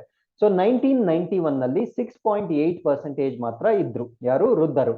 ಅದೇ 2016 ಬರೋಷ್ಟಕ್ಕೆ ಅದು 9.2%ಗೆ ಇನ್ಕ್ರೀಸ್ ಆಗಿರುತ್ತೆ. ಸೊ 2036ರ ವೇಳೆಗೆ ವೃದ್ಧರ ಒಂದು ಜನಸಂಖ್ಯೆ 14.9%ಗೆ ಇನ್ಕ್ರೀಸ್ ಆಗುತ್ತೆ ಅಂತ ಈ ವರದಿಯಲ್ಲಿ ಹೇಳ್ತಾ ಇದ್ದಾರೆ. ಸೊ ಈ ಒಂದು ವರದಿಯ ಪ್ರಕಾರ 2 ಸ್ಟೇಟ್ಸ್ ಅಂದ್ರೆ ಇಂಡಿಯಾದಲ್ಲಿ ಜಾಸ್ತಿ ಪಾಪ್ಯುಲೇಷನ್ ಇರ್ತಕ್ಕಂಥ 2 ರಾಜ್ಯಗಳಾಗಿರ್ತಕ್ಕಂಥ ಬಿಹಾರ್ ಮತ್ತು ಉತ್ತರ ಪ್ರದೇಶದಲ್ಲಿ ಈ ಯೂತ್ ಪಾಪ್ಯುಲೇಷನ್ ಅಂತಕ್ಕಂಥದ್ದು 2021ರವರೆಗೆ ಅಧಿಕ ಸಂಖ್ಯೆಯಲ್ಲಿ ಯೂತ್ ಪಾಪ್ಯುಲೇಷನ್ ಇದೆ ಅಂತ ಹೇಳ್ತಾ ಇದ್ದಾರೆ. ಸೊ ಇಲ್ಲೂ ಕೂಡ ಕಾಲಕ್ರಮೇಣದಂತೆ ಯೂತ್ ಪಾಪ್ಯುಲೇಷನ್ ಡಿಕ್ಲೇನ್ ಆಗುತ್ತೆ. ಅಂದ್ರೆ 2021ರ ನಂತರ ಈ ಯುವಕರ ಜನಸಂಖ್ಯೆ ಇಳಿಮುಖ ಆಗ್ತಕ್ಕಂಥ ನಿರೀಕ್ಷೆ ಇದೆ ಅಂತ ಈ ವರದಿಯಲ್ಲಿ ಹೇಳ್ತಾ ಇದ್ದಾರೆ. ಸೊ ಅದ್ರ ಜೊತೆಗೆ ಈ ಒಂದು ಬಿಹಾರ್ ಮತ್ತೆ ಉತ್ತರ ಪ್ರದೇಶವನ್ನ ಹೊರತುಪಡಿಸಿ ಈ ಮಹಾರಾಷ್ಟ್ರ, ಮಧ್ಯಪ್ರದೇಶ, ರಾಜಸ್ಥಾನದಲ್ಲೂ ಕೂಡ ಈ ಯೂತ್ ಪಾಪ್ಯುಲೇಷನ್ ಅಂತಕ್ಕಂಥದ್ದು ಅಂದ್ರೆ apart from these 2 states are projected to have over half of the country's youth population. ಅಂದ್ರೆ ನಮ್ಮ ದೇಶದ ಟೋಟಲ್ ಯೂತ್ ಪಾಪ್ಯುಲೇಷನ್ ಏನಿದೆ ಅದರ ಅರ್ಧದಷ್ಟು ಪಾಪ್ಯುಲೇಷನ್ ಅಂದ್ರೆ approximately around 52% of the population ಈ ಮಹಾರಾಷ್ಟ್ರ, ಮಧ್ಯಪ್ರದೇಶ, ರಾಜಸ್ಥಾನ, ಬಿಹಾರ ಮತ್ತು ಉತ್ತರ ಪ್ರದೇಶಗಳಲ್ಲಿ ಇರಲಿದೆ ಅಂತ ಈ ಒಂದು ವರದಿಯಲ್ಲಿ ಹೇಳ್ತಾ ಇದ್ದಾರೆ. ಸೊ ಇನ್ನೊಂದು ವರಿಂಗ್ ಫ್ಯಾಕ್ಟರ್ ಏನು ಅಂದ್ರೆ 2036ರ ವೇಳೆಗೆ ಈ 3 ರಾಜ್ಯಗಳು ಕೇರಳ, ತಮಿಳುನಾಡು ಮತ್ತು ಹಿಮಾಚಲ ಪ್ರದೇಶಗಳೇನಿದ್ದಾವೆ ಸೊ ಇಲ್ಲಿ ಈ ಒಂದು ಯುವಕರ ಜನಸಂಖ್ಯೆ ತುಂಬಾ ಕಡಿಮೆ ಆಗಿ ವಯಸ್ಸಾದವರ ಜನಸಂಖ್ಯೆ ಜಾಸ್ತಿ ಆಗುತ್ತೆ ಅಂತ ಈ ವರದಿಯಲ್ಲಿ ಹೇಳ್ತಾ ಇದ್ದಾರೆ. ಹಾಗಿದ್ರೆ ವಾಟ್ ಆರ್ ದಿ ಸಜೆಷನ್ಸ್? ಈ ಒಂದು ವರದಿಯ ಪ್ರಕಾರ ಇರತಕ್ಕಂತ ಸಜೆಷನ್ಸ್ ಏನು? ಯಾವಾಗ ಈ ಓಲ್ಡ್ ಏಜ್ ಪಾಪ್ಯುಲೇಷನ್ ಇನ್ಕ್ರೀಸ್ ಆಗುತ್ತೋ ಸೊ ಅವಾಗ ಈ ಒಂದು ಸೋಷಿಯಲ್ ಸೆಕ್ಯೂರಿಟಿ ಅಂತ ನಾವೇನ್ ಹೇಳ್ತೀವಿ ಅಂದ್ರೆ ಸಾಮಾಜಿಕ ಭದ್ರತೆ ಮತ್ತು ಪಬ್ಲಿಕ್ ವೆಲ್ಫೇರ್ ಸಿಸ್ಟಮ್ ಅಂದ್ರೆ ಸಾರ್ವಜನಿಕ ಕಲ್ಯಾಣ ವ್ಯವಸ್ಥೆಗಳೇನಿರುತ್ತೆ ಸೊ ಇದ್ರ ಮೇಲೆ ಜಾಸ್ತಿ ಪ್ರೆಷರ್ ಬೀಳಲಿಕ್ಕೆ ಸ್ಟಾರ್ಟ್ ಆಗುತ್ತೆ. ಸೊ ಅದ್ರ ಮೇಲೆ ಸಾಕಷ್ಟು ಬಜೆಟ್ ನ ಅಲೋಕೇಟ್ ಮಾಡ್ತಕ್ಕಂತ ಒಂದು ಅವಶ್ಯಕತೆ ಇರುತ್ತೆ. ಸೊ ಆ ಒಂದು ಕಾರಣದಿಂದ ಏನ್ ಸಜೆಸ್ಟ್ ಮಾಡ್ತಾ ಇದ್ದಾರೆ ಅಂದ್ರೆ ಮುಂದಿನ 4-5 ವರ್ಷಗಳಲ್ಲಿ ಅಂದ್ರೆ ನೆಕ್ಸ್ಟ್ 4-5 ಇಯರ್ಸ್ ಅಲ್ಲಿ active labour market policy should be adapted. ಅಂದ್ರೆ ಭಾರತ ದೇಶದಲ್ಲಿ ಈ ಒಂದು ಸಕ್ರಿಯ ಕಾರ್ಮಿಕ ಮಾರುಕಟ್ಟೆ ನೀತಿಗಳನ್ನ ಅಳವಡಿಸ್ಕೊಡ್ಬೇಕಾಗಿರುತ್ತೆ. ಅದ್ರ ಜೊತೆ ಈಗಿರ್ತಕ್ಕಂಥ ಯುವಕರಿಗೆ ಪ್ರೊಡಕ್ಟಿವ್ ಜಾಬ್ ಕ್ರಿಯೇಷನ್ಸ್ ನ ಮಾಡಬೇಕಾಗಿರುತ್ತೆ, ಅಂದ್ರೆ ಉದ್ಯೋಗಗಳನ್ನ ಸೃಷ್ಟಿ ಮಾಡಬೇಕಾಗಿರುತ್ತೆ. So that is the only way by which we can increase our GDP. So ಅದರಿಂದ ಮುಂದೆ ಬರ್ತಕ್ಕಂಥ ಒಂದು ಪ್ರಾಬ್ಲಮ್ಸ್ ನ ನಾವು ಫೇಸ್ ಮಾಡ್ಲಿಕ್ಕೆ ಅನುಕೂಲ ಆಗುತ್ತೆ. ಸೊ ಅದ್ರ ಜೊತೆಗೆ ಈ ಒಂದು ವಯಸ್ಕರ ಅಥವಾ ಈ ಒಂದು ವೃದ್ಧರ ಜನಸಂಖ್ಯೆ ಇನ್ಕ್ರೀಸ್ ಆಗ್ತಕ್ಕಂಥ ಕಾರಣದಿಂದ ಅವ್ರಿಗೆ ಬೇಕಾಗಿರ್ತಕ್ಕಂಥ ಕೆಲವೊಂದು ಪ್ರೋಗ್ರಾಮ್ಸ್, ಅಂದ್ರೆ ಈ ಓಲ್ಡರ್ಲಿ ಪೆನ್ಷನ್ ಪ್ರೋಗ್ರಾಮ್ಸ್ ಏನಿರುತ್ತೆ, ಅದಾದ್ಮೇಲೆ ಸೋಷಿಯಲ್ ಸೆಕ್ಯೂರಿಟಿ ಅಂದ್ರೆ ಸಾಮಾಜಿಕ ಭದ್ರತೆ ಮತ್ತು ಪಿಂಚಣಿ ವ್ಯವಸ್ಥೆ ಅಂತ ನಾವೇನ್ ಕರಿತೀವಿ. ಸೊ ಅವುಗಳಲ್ಲಿ ನಾವು ಸಸ್ಟೈನಬಿಲಿಟಿ ಅಥವಾ ಸುಸ್ಥಿರವಾದ ಕ್ರಮಗಳನ್ನ ತೆಗೆದುಕೊಳ್ಬೇಕಾಗಿರುತ್ತೆ. ಸೊ ವಯಸ್ಸಾದಂತೆ ಆರೋಗ್ಯದಲ್ಲಿ ಸಮಸ್ಯೆಗಳು ಜಾಸ್ತಿ ಆಗೋದ್ರಿಂದ ಯೂನಿವರ್ಸಲ್ ಹೆಲ್ತ್ ಕವರೇಜ್ ಅಥವಾ ಈ ಸಾರ್ವತ್ರಿಕ ಆರೋಗ್ಯ ರಕ್ಷಣೆ ಅಂತ ನಾವೇನ್ ಕರಿತೀವಿ, ಸೊ ಅದನ್ನು ಕೂಡ ಇನ್ಕ್ರೀಸ್ ಮಾಡ್ತಕ್ಕಂಥ ಒಂದು ಪ್ರಾಬಬಿಲಿಟೀಸ್ ನ ನಾವು ಕನ್ಸಿಡರ್ ಮಾಡ್ಬೇಕಾಗಿರುತ್ತೆ. So with this we have come to the third article. This is about India's first carbon neutral airport, ಅಂದ್ರೆ ಭಾರತದ ಮೊಟ್ಟ ಮೊದಲ ಕಾರ್ಬನ್ ತಟಸ್ಥ ವಿಮಾನ ನಿಲ್ದಾಣ. ಸೊ ಇದಿನ್ನೂ ಅನೌನ್ಸ್ ಆಗಿಲ್ಲ ಅಥವಾ ಇದಿನ್ನೂ ಡೆವಲಪ್ಮೆಂಟಲ್ ಸ್ಟೇಜ್ ಅಲ್ಲಿ ಇದೆ. ಸೊ ಇಲ್ಲಿರ್ತಕ್ಕಂಥ ಇನಿಷಿಯೇಟಿವ್ಸ್ ನ ಕಂಪ್ಲೀಟ್ ಆಗಿ ಇಂಪ್ಲಿಮೆಂಟ್ ಮಾಡ್ತಾರೆ. ಭಾರತ ದೇಶದಲ್ಲಿರ್ತಕ್ಕಂಥ ಲೇ ಏರ್ಪೋರ್ಟ್ ಏನಿದೆ ಅದು ಸಂಪೂರ್ಣವಾಗಿ ಕಾರ್ಬನ್ ನ್ಯೂಟ್ರಲ್ ಆಗುತ್ತೆ, ಅಂದ್ರೆ ಅಲ್ಲಿ ಯಾವುದೇ ರೀತಿಯ ಕಾರ್ಬನ್ ಉತ್ಪತ್ತಿ ಆಗೋದಿಲ್ಲ. ಸೊ ಈ ಒಂದು ಇನಿಷಿಯೇಟಿವ್ ನ ಏನಕ್ಕೆ ಮಾಡ್ತಾ ಇದ್ದಾರೆ ಅಂದ್ರೆ, ಸೊ ಭಾರತ ದೇಶದಲ್ಲಿ ಒಂದು ಟಾರ್ಗೆಟ್ ಇದೆ, ಅಂದ್ರೆ 2070ಗೆ ನೆಟ್ ಕಾರ್ಬನ್ ಅಂದ್ರೆ ಈ ನಿವ್ವಳ ಶೂನ್ಯವನ್ನ ನೆಟ್ ಜೀರೋವನ್ನ ನಾವು ಅಚೀವ್ ಮಾಡ್ಬೇಕಾಗಿರುತ್ತೆ. ಸೊ ಈ ಒಂದು ಕಾರಣದಿಂದ ಲಡಾಖ್ ನಲ್ಲಿ ಬರ್ತಕ್ಕಂಥ ಈ ಒಂದು ಲೇ ಒಂದು ಏರ್ಪೋರ್ಟ್ ಏನಿದೆ that is being built as the carbon neutral airport. So ಅದನ್ನ ಕಾರ್ಬನ್ ತಟಸ್ಥ ವಿಮಾನ ನಿಲ್ದಾಣವಾಗಿ ಈಗ ನಿರ್ಮಾಣ ಮಾಡಲಾಗ್ತಾ ಇದೆ. ಸೊ ಕಾರ್ಬನ್ ತಟಸ್ಥ ಅಂದ್ರೆ ಏನು? Very very simple. ಇವಾಗ ಕೋಲಿಂದ ಬರ್ತಕ್ಕಂಥ ವಿದ್ಯುತ್ ಏನಿರುತ್ತೆ ಸೊ ಅದನ್ನ ಸಂಪೂರ್ಣವಾಗಿ ಝೀರೋ ಮಾಡಿ ಬೇರೆ ಸೋರ್ಸ್ ಆಫ್ ಅಂದ್ರೆ ರಿನ್ಯೂಯಬಲ್ ಎನರ್ಜಿ ಸೋರ್ಸಸ್ ಏನಿರುತ್ತೆ ಸೊ ಅದನ್ನ ಅಲ್ಲಿ ಅಡಾಪ್ಟ್ ಮಾಡ್ಕೊಳ್ತಾರೆ. ಹಾಗಿದ್ರೆ ಲೇ ಅಲ್ಲಿ ಯಾವ ರೀತಿಯ ಒಂದು ರಿನ್ಯೂಯಬಲ್ ಎನರ್ಜಿನ ಅಡಾಪ್ಟ್ ಮಾಡ್ಕೊಳ್ತಾ ಇದ್ದಾರೆ ಅಂದ್ರೆ, ಸೊ ಒಂದನ್ನ ನಾವು ಜಿಯೋ ಥರ್ಮಲ್ ಸಿಸ್ಟಮ್ ಅಂತ ಕರಿತೀವಿ ಅಥವಾ ಭೂಶಾಖದ ವ್ಯವಸ್ಥೆ ಅಂತ ಕರಿತೇವೆ. ಸೊ ಇನ್ನೊಂದನ್ನ ಸೋಲಾರ್ ಸಿಸ್ಟಮ್ ಅಂತ ಕರಿತೇವೆ. ಸೊ ಡೆಫಿನೆಟ್ಲಿ ನಿಮ್ಗೆ ಸೋಲಾರ್ ವ್ಯವಸ್ಥೆ ಬಗ್ಗೆ ಡೆಫಿನೆಟ್ಲಿ ಗೊತ್ತಿರುತ್ತೆ. ಸೊ ಈ ಆರ್ಟಿಕಲ್ ಅಲ್ಲಿ ನಾವು ಜಿಯೋ ಥರ್ಮಲ್ ಅಥವಾ ಭೂಶಾಖದ ವ್ಯವಸ್ಥೆ ಏನು ಅಂತ ಡಿಸ್ಕಸ್ ಮಾಡ್ತಾ ಬರೋಣ. ಸೊ ಜಿಯೋ ಥರ್ಮಲ್ ನ ನಾವು ಈ ಎರಡು ಚಿತ್ರಗಳೊಂದಿಗೆ ನಾವು ಡಿಸ್ಕಸ್ ಮಾಡ್ತಾ ಬರ್ತೀವಿ. ಸೊ ಇಲ್ಲಿ ಒಂದು ಹೌಸ್ ಇದೆ, ಇಲ್ಲಿ ಲ್ಯಾಂಡ್ ಇದೆ. ಸೊ ಇವೆರಡನ್ನ ಕಾನ್ಸಂಟ್ರೇಟ್ ಮಾಡ್ತಾ ಬನ್ನಿ. ಸೊ ಡ್ಯೂರಿಂಗ್ ವಿಂಟರ್ ಅಂದ್ರೆ ಈ ಒಂದು ವಿಂಟರ್ ಸೀಸನ್ ಅಲ್ಲಿ ಏನಾಗಿರುತ್ತೆ ಅಂದ್ರೆ ಅಟ್ಮಾಸ್ಫಿಯರ್ ಕೋಲ್ಡ್ ಆಗಿರುತ್ತೆ. So as you all know ನಮ್ಮ ಒಂದು ಅಟ್ಮಾಸ್ಫಿಯರ್ ಕೋಲ್ಡ್ ಆಗಿರುತ್ತೆ. ಬಟ್ ಭೂಮಿಯ ಒಳ ಪ್ರದೇಶ ಏನಾಗಿರುತ್ತೆ ಅಂದ್ರೆ ಅಟ್ಮಾಸ್ಫಿಯರ್ ಗಿಂತ ಸ್ವಲ್ಪ ವಾರ್ಮ್ ಇರುತ್ತೆ. ಕಾರಣ ಏನು ಅಂದ್ರೆ ಸೊ ಭೂಮಿಯಲ್ಲಿ ವಾಲ್ಕ್ಯಾನಿಕ್ ಆಕ್ಟಿವಿಟೀಸ್ ನಡೀತಾ ಇರುತ್ತೆ. ಸೊ ಆ ಒಂದು ಕಾರಣದಿಂದ ಟೆಂಪರೇಚರ್ ವಾತಾವರಣಕ್ಕಿಂತ ಸ್ವಲ್ಪ ರಿಲೇಟಿವ್ಲಿ ಜಾಸ್ತಿ ಇರುತ್ತೆ. ಸೊ ಜಿಯೋ ಥರ್ಮಲ್ ಟೆಕ್ನಾಲಜಿಯಲ್ಲಿ ಏನ್ ಯೂಸ್ ಮಾಡ್ತಾರೆ ಅಂದ್ರೆ ಕೋಲ್ಡ್ ಏರ್ ನ ಒಳಗಡೆ ಕಳ್ಸೋದ್ರ ಮುಖಾಂತರ ಆ ಒಂದು ವಾರ್ಮ್ ಏನಿರುತ್ತೆ ಅದನ್ನ ಸೋರ್ಸ್ ಆಫ್ ಹೀಟ್ ಆಗಿ ರಿಲೀಸ್ ಮಾಡ್ಕೊಳ್ತಾರೆ. ಆ ಟೆಕ್ನಾಲಜಿ ಬಗ್ಗೆ ಕಂಪ್ಲೀಟ್ ಆಗಿ ಬಿಡುಗಡೆ ಮಾಡಿದಾಗ ಡಿಸ್ಕಸ್ ಮಾಡ್ತೀವಿ. ಸೊ ರೈಟ್ ನಾವು ಜಸ್ಟ್ ರಿಮೆಂಬರ್ ದಟ್ ಆ ಕೋಲ್ಡ್ ಏರ್ ಅನ್ನ ಒಳಗಡೆ ಕಳಿಸಿ ಆ ವಾರ್ಮ್ ಏರ್ ಅನ್ನ ರಿಲೀಸ್ ಮಾಡ್ಕೊಂಡು ಅದನ್ನ ಸೋರ್ಸ್ ಆಫ್ ಹೀಟ್ ಆಗಿ ಯೂಸ್ ಮಾಡ್ತಾರೆ. ಸೊ ಅದೇ ಒಂದು ಅಟ್ಮಾಸ್ಫಿಯರ್ ರಿವರ್ಸ್ ಆದಾಗ ಅಂದ್ರೆ ಸಮ್ಮರ್ ಸೀಸನ್ ಅಲ್ಲಿ ಟೆಂಪರೇಚರ್ ಹಾಟ್ ಇರುತ್ತೆ, ಅಂದ್ರೆ ವಾತಾವರಣದ ಟೆಂಪರೇಚರ್ ಜಾಸ್ತಿ ಇರುತ್ತೆ. ಸೊ ಕಂಪೇರಿಟಿವ್ಲಿ ಭೂಮಿಯ ತಾಪಮಾನ ಕಂಪೇರಿಟಿವ್ಲಿ ಕಡಿಮೆ ಇರುತ್ತೆ, ಅಂದ್ರೆ ಜಾಸ್ತಿ ಕಡಿಮೆ ಇರೋದಿಲ್ಲ. ಸೊ ಅವಾಗ ಆ ಒಂದು ಹಾಟ್ ಟೆಂಪರೇಚರ್ ನ ಒಳಗಡೆ ಕಳಿಸಿ ಆ ಒಂದು ಕೋಲ್ಡ್ ಟೆಂಪರೇಚರ್ ನ ಹೊರಗಡೆಗೆ ತೆಗೆದುಕೊಳ್ತಾರೆ. ಸೊ ಈ ಒಂದು ಸಿಸ್ಟಮ್ ನ ನಾವೇನಂತ ಕರಿತೀವಿ ಅಂದ್ರೆ ಜಿಯೋ ಥರ್ಮಲ್. ಸೊ ಹೆಸರಲ್ಲೇ ಇದೆ ನೋಡಿ, ಭೂಶಾಖದ ವ್ಯವಸ್ಥೆ ಅಂತ ಕರಿತೀವಿ. ಸೊ ಯೂಶುವಲಿ ಲೇ ಏರ್ಪೋರ್ಟ್ ನಲ್ಲಿ ಈ ಫಸ್ಟ್ ಎಕ್ಸಾಂಪಲ್ ನ ಪ್ರಮುಖವಾಗಿ ಯೂಸ್ ಮಾಡ್ತಾರೆ. ಯಾಕಂದ್ರೆ ಲೇ ಅಲ್ಲಿ ಮೋಸ್ಟ್ ಆಫ್ ದಿ ಇಯರ್ ಅಲ್ಲಿ ಟೆಂಪರೇಚರ್ ತುಂಬಾ ಕೋಲ್ಡ್ ಆಗಿರುತ್ತೆ. ಸೊ ಈ ಒಂದು ಟೆಂಪರೇಚರ್ ನ ಏನ್ ರಿಲೀಸ್ ಮಾಡ್ಕೊಳ್ತಾರೆ, ಸೊ ಅದನ್ನ ಏನೇನಕ್ಕೆ ಯೂಸ್ ಮಾಡ್ತಾರೆ ಅಂದ್ರೆ ಸ್ಪೇಸ್ ಹೀಟಿಂಗ್, ಅಂದ್ರೆ ಅಲ್ಲಿರ್ತಕ್ಕಂಥ ಒಂದು ತಾಪಮಾನವನ್ನ ಹೆಚ್ಚು ಮಾಡ್ಲಿಕ್ಕೆ. ಸೊ ಅದರ್ ವೇ ಕೂಲಿಂಗ್ ಗೆ ಯೂಸ್ ಮಾಡ್ತಾರೆ. ಅಂದ್ರೆ ಸೆಕೆಂಡ್ ಎಕ್ಸಾಂಪಲ್ ನಾನು ಏನ್ ಹೇಳಿದೆ, ಸೊ ಅಲ್ಲಿ ಕೂಲಿಂಗ್ ಗೆ ಕೂಡ ಯೂಸ್ ಮಾಡ್ತಾರೆ. ಅಂದ್ರೆ ಇನ್ಸ್ಟೆಡ್ ಆಫ್ ಏರ್ ಕಂಡೀಷನರ್ಸ್ ಈ ರೀತಿಯ ಕೂಲಿಂಗ್ ವ್ಯವಸ್ಥೆಯನ್ನ ಯೂಸ್ ಮಾಡಬಹುದಾಗಿರುತ್ತೆ. ಸೊ ಅದ್ರ ಜೊತೆಗೆ ವಾಟರ್ ಹೀಟಿಂಗ್ ಅಥವಾ ನೀರಿನ ತಾಪಮಾನ ಅಥವಾ ನೀರನ್ನ ತಾಪಮಾನ ಹೆಚ್ಚಾಗ್ಲಿಕ್ಕೂ ಕೂಡ ಅದನ್ನ ಯೂಸ್ ಮಾಡಬಹುದಾಗಿರುತ್ತೆ. ಸೊ ಈ ಒಂದು ಇನಿಷಿಯೇಟಿವ್ ನಿಂದ ನಮ್ಗೆ ಏನ್ ಯೂಸ್ ಆಗುತ್ತೆ ಅಂದ್ರೆ 900 tons of carbon emission per year will be reduced. ಅಂದ್ರೆ ಒಂದು ವರ್ಷಕ್ಕೆ 900 ಟನ್ ಇಂಗಾಲದ ಹೊರಸೂಸುವಿಕೆಯನ್ನ ಕಡಿಮೆ ಮಾಡ್ಲಿಕ್ಕೆ ಸೊ ಈ ಒಂದು ಇನಿಷಿಯೇಟಿವ್ ನಮ್ಗೆ ಹೆಲ್ಪ್ ಆಗುತ್ತೆ. ಸೊ ಈ ಆರ್ಟಿಕಲ್ ನು ಕೂಡ ನೀವು ಡೆಫಿನೆಟ್ಲಿ ಎನ್ವಿರಾನ್ಮೆಂಟಲ್ ರಿಲೇಟೆಡ್ ಇಶ್ಯೂಸ್ ಬಂದಾಗ ಈ ಜಿಯೋ ಥರ್ಮಲ್ ವ್ಯವಸ್ಥೆ ಬಗ್ಗೆ ನೀವು ಡಿಸ್ಕಸ್ ಮಾಡಬಹುದಾಗಿರುತ್ತೆ. So with this we have come to the fourth article. This is about first Webb telescope image reveals earliest galaxies formed after big bang. ಅಂದ್ರೆ ಈ ಒಂದು ಬಿಗ್ ಬ್ಯಾಂಗ್ ಥಿಯರಿ ನೀವು ಡೆಫಿನೆಟ್ಲಿ ಜಿಯೋಗ್ರಫಿಯಲ್ಲಿ ಓದಿರ್ತೀರಾ. ಸೊ ಮಹಾ ವಿಸ್ಫೋಟಕ ಸಿದ್ಧಾಂತ ಅಂತ ಕರಿತೀವಿ. ಸೊ ಈ ಒಂದು ಸಿದ್ಧಾಂತದ ಪ್ರಕಾರ ನಮ್ಮ ಒಂದು ಭೂಮಿ ಅರ್ತ್ ಹೇಗೆ ಉಗಮ ಆಯ್ತು ಅಂತ ನಾವು ಡಿಸ್ಕಸ್ ಮಾಡ್ತಾ ಬರ್ತೀವಿ. ಸೊ ಈ ಒಂದು ಅರ್ತ್ ನಮ್ಮ ಒಂದು ಮಿಲ್ಕಿ ವೇ ಗ್ಯಾಲಕ್ಸಿ ಅಂದ್ರೆ ಆಲುಹಾದಿ ಗ್ಯಾಲಕ್ಸಿ ಅಂತ ನಾವೇನ್ ಕರಿತೀವಿ, ಸೊ ಆ ಒಂದು ಗ್ಯಾಲಕ್ಸಿಯ ಒಂದು ಭಾಗವಾಗಿರುತ್ತೆ. ಸೊ ಈ ಒಂದು ಬಿಗ್ ಬ್ಯಾಂಗ್ ಥಿಯರಿಯ ಸಮಯದಲ್ಲಿ ಈ ಮಿಲ್ಕಿ ವೇ ಗ್ಯಾಲಕ್ಸಿ ಏನಿರುತ್ತೆ ಅದೇ ರೀತಿಯಾಗಿ ಸಾಕಷ್ಟು ಗ್ಯಾಲಕ್ಸಿಗಳು ನಮ್ಮ ಒಂದು ಯೂನಿವರ್ಸ್ ಅಲ್ಲಿ ಜನರೇಟ್ ಆಗಿರುತ್ತೆ. ಸೊ ಈಗ ಈ ಜೇಮ್ಸ್ ವೆಬ್ ಟೆಲಿಸ್ಕೋಪ್ ಅಂತ ನಾಸಾದವರು ಏನ್ ಕಳಿಸಿದ್ದಾರೆ, ಸೊ ಅವರ ಒಂದು ನಾಸಾದಿಂದ ಕಳಿಸಿರ್ತಕ್ಕಂಥ ಪಿಕ್ಚರ್ಸ್ ನ ಪ್ರಕಾರ ಈ ಬಿಗ್ ಬ್ಯಾಂಗ್ ಥಿಯರಿ ಸಮಯದಲ್ಲಿ ಉಂಟಾಗಿರ್ತಕ್ಕಂಥ ಅನೇಕ ಒಂದು ಗ್ಯಾಲಕ್ಸಿಗಳ ಚಿತ್ರಣಗಳನ್ನ ಅಂದ್ರೆ ಇಲ್ಲಿ ಹೊಳಿತಾ ಇರ್ತಕ್ಕಂಥ ಪ್ರತಿಯೊಂದು ಗ್ಯಾಲಕ್ಸಿಗಳ ಚಿತ್ರಣಗಳನ್ನ ಈಗ ಕಳ್ಸಿರ್ತಾರೆ. ಹಾಗಿದ್ರೆ ಈ ರೀತಿಯ ಗ್ಯಾಲಕ್ಸಿಗಳನ್ನ ನಾವು ಹಿಂದೆ ನೋಡಿರ್ಲಿಲ್ವಾ ಅಂತ ನಿಮ್ಗೆ ಪ್ರಶ್ನೆ ಬಂದ್ರೆ, ಸೊ ನಾವು ಹಿಂದೆ ನೋಡಲಾಗದ ಅದಕ್ಕಿಂತ ದೂರದಲ್ಲಿರ್ತಕ್ಕಂಥ ಗ್ಯಾಲಕ್ಸಿಗಳ ಚಿತ್ರಣಗಳನ್ನ ಈ ಜೇಮ್ಸ್ ವೆಬ್ ಟೆಲಿಸ್ಕೋಪ್ ನಿಂದ ಈಗ ನೋಡಲಾಗ್ತಾ ಇದೆ. ಸೊ ಅದ್ರ ಬಗ್ಗೆ ನಾವು ಡಿಸ್ಕಸ್ ಮಾಡ್ತಾ ಬರೋಣ. ಸೊ ಈ ಇಮೇಜಸ್ ಈಗೇನ್ ಕ್ಯಾಪ್ಚರ್ ಆಗಿದೆ ಅದನ್ನ ನಾವು ಡೀಪೆಸ್ಟ್ ಮತ್ತೆ ಶಾರ್ಪೆಸ್ಟ್ ಅಂತ ಕರಿತೀವಿ. ಅಂದ್ರೆ ತುಂಬಾ ತೀಕ್ಷ್ಣವಾಗಿರ್ತಕ್ಕಂಥ, ಯಾಕಂದ್ರೆ ಸೊ ಇಲ್ಲಿ ಇನ್ಫ್ರಾರೆಡ್ ಇಮೇಜಿಂಗ್ ನ ಯೂಸ್ ಮಾಡ್ತಾ ಇದ್ದಾರೆ. ಸೊ ಆ ಒಂದು ಕಾರಣದಿಂದ ಮುಂದೆಂದೂ ನೋಡಿರ್ತಕ್ಕಂಥ ಅಂದ್ರೆ ಹಿಂದೆ ನಾವು ಎಂದೂ ಇರದೇ ಇರ್ತಕ್ಕಂಥ ಕ್ಲಾರಿಟಿ ಇರ್ತಕ್ಕಂಥ ಚಿತ್ರಣಗಳನ್ನ ಈಗ ಬಿಡುಗಡೆ ಮಾಡಿರ್ತಾರೆ. ಸೊ ಈ ಒಂದು ಗ್ಯಾಲಕ್ಸೀಸ್ ನ ನಾವೇನಂತ ಕರಿತೀವಿ ಅಂದ್ರೆ ಗ್ಯಾಲಕ್ಸಿ ಕ್ಲಸ್ಟರ್ ಅಂತ ಕರಿತೀವಿ. ಅಂದ್ರೆ ಆ ಒಂದು ಗ್ಯಾಲಕ್ಸಿಗಳ ಗುಂಪನ್ನ ನಾವು ಗ್ಯಾಲಕ್ಸಿ ಕ್ಲಸ್ಟರ್ ಅಂತ ಕರಿತೀವಿ. ಸೊ ಅದಕ್ಕೆ ಒಂದು ಕೋಡ್ ನೇಮ್ ಅನ್ನ ಕೂಡ ಕೊಟ್ಟಿರ್ತಾರೆ. ಸೊ ಇದು ನಿಮ್ಮ ಒಂದು ಪರೀಕ್ಷೆಗೆ ಇಂಪಾರ್ಟೆಂಟ್ ಆಗುತ್ತೆ.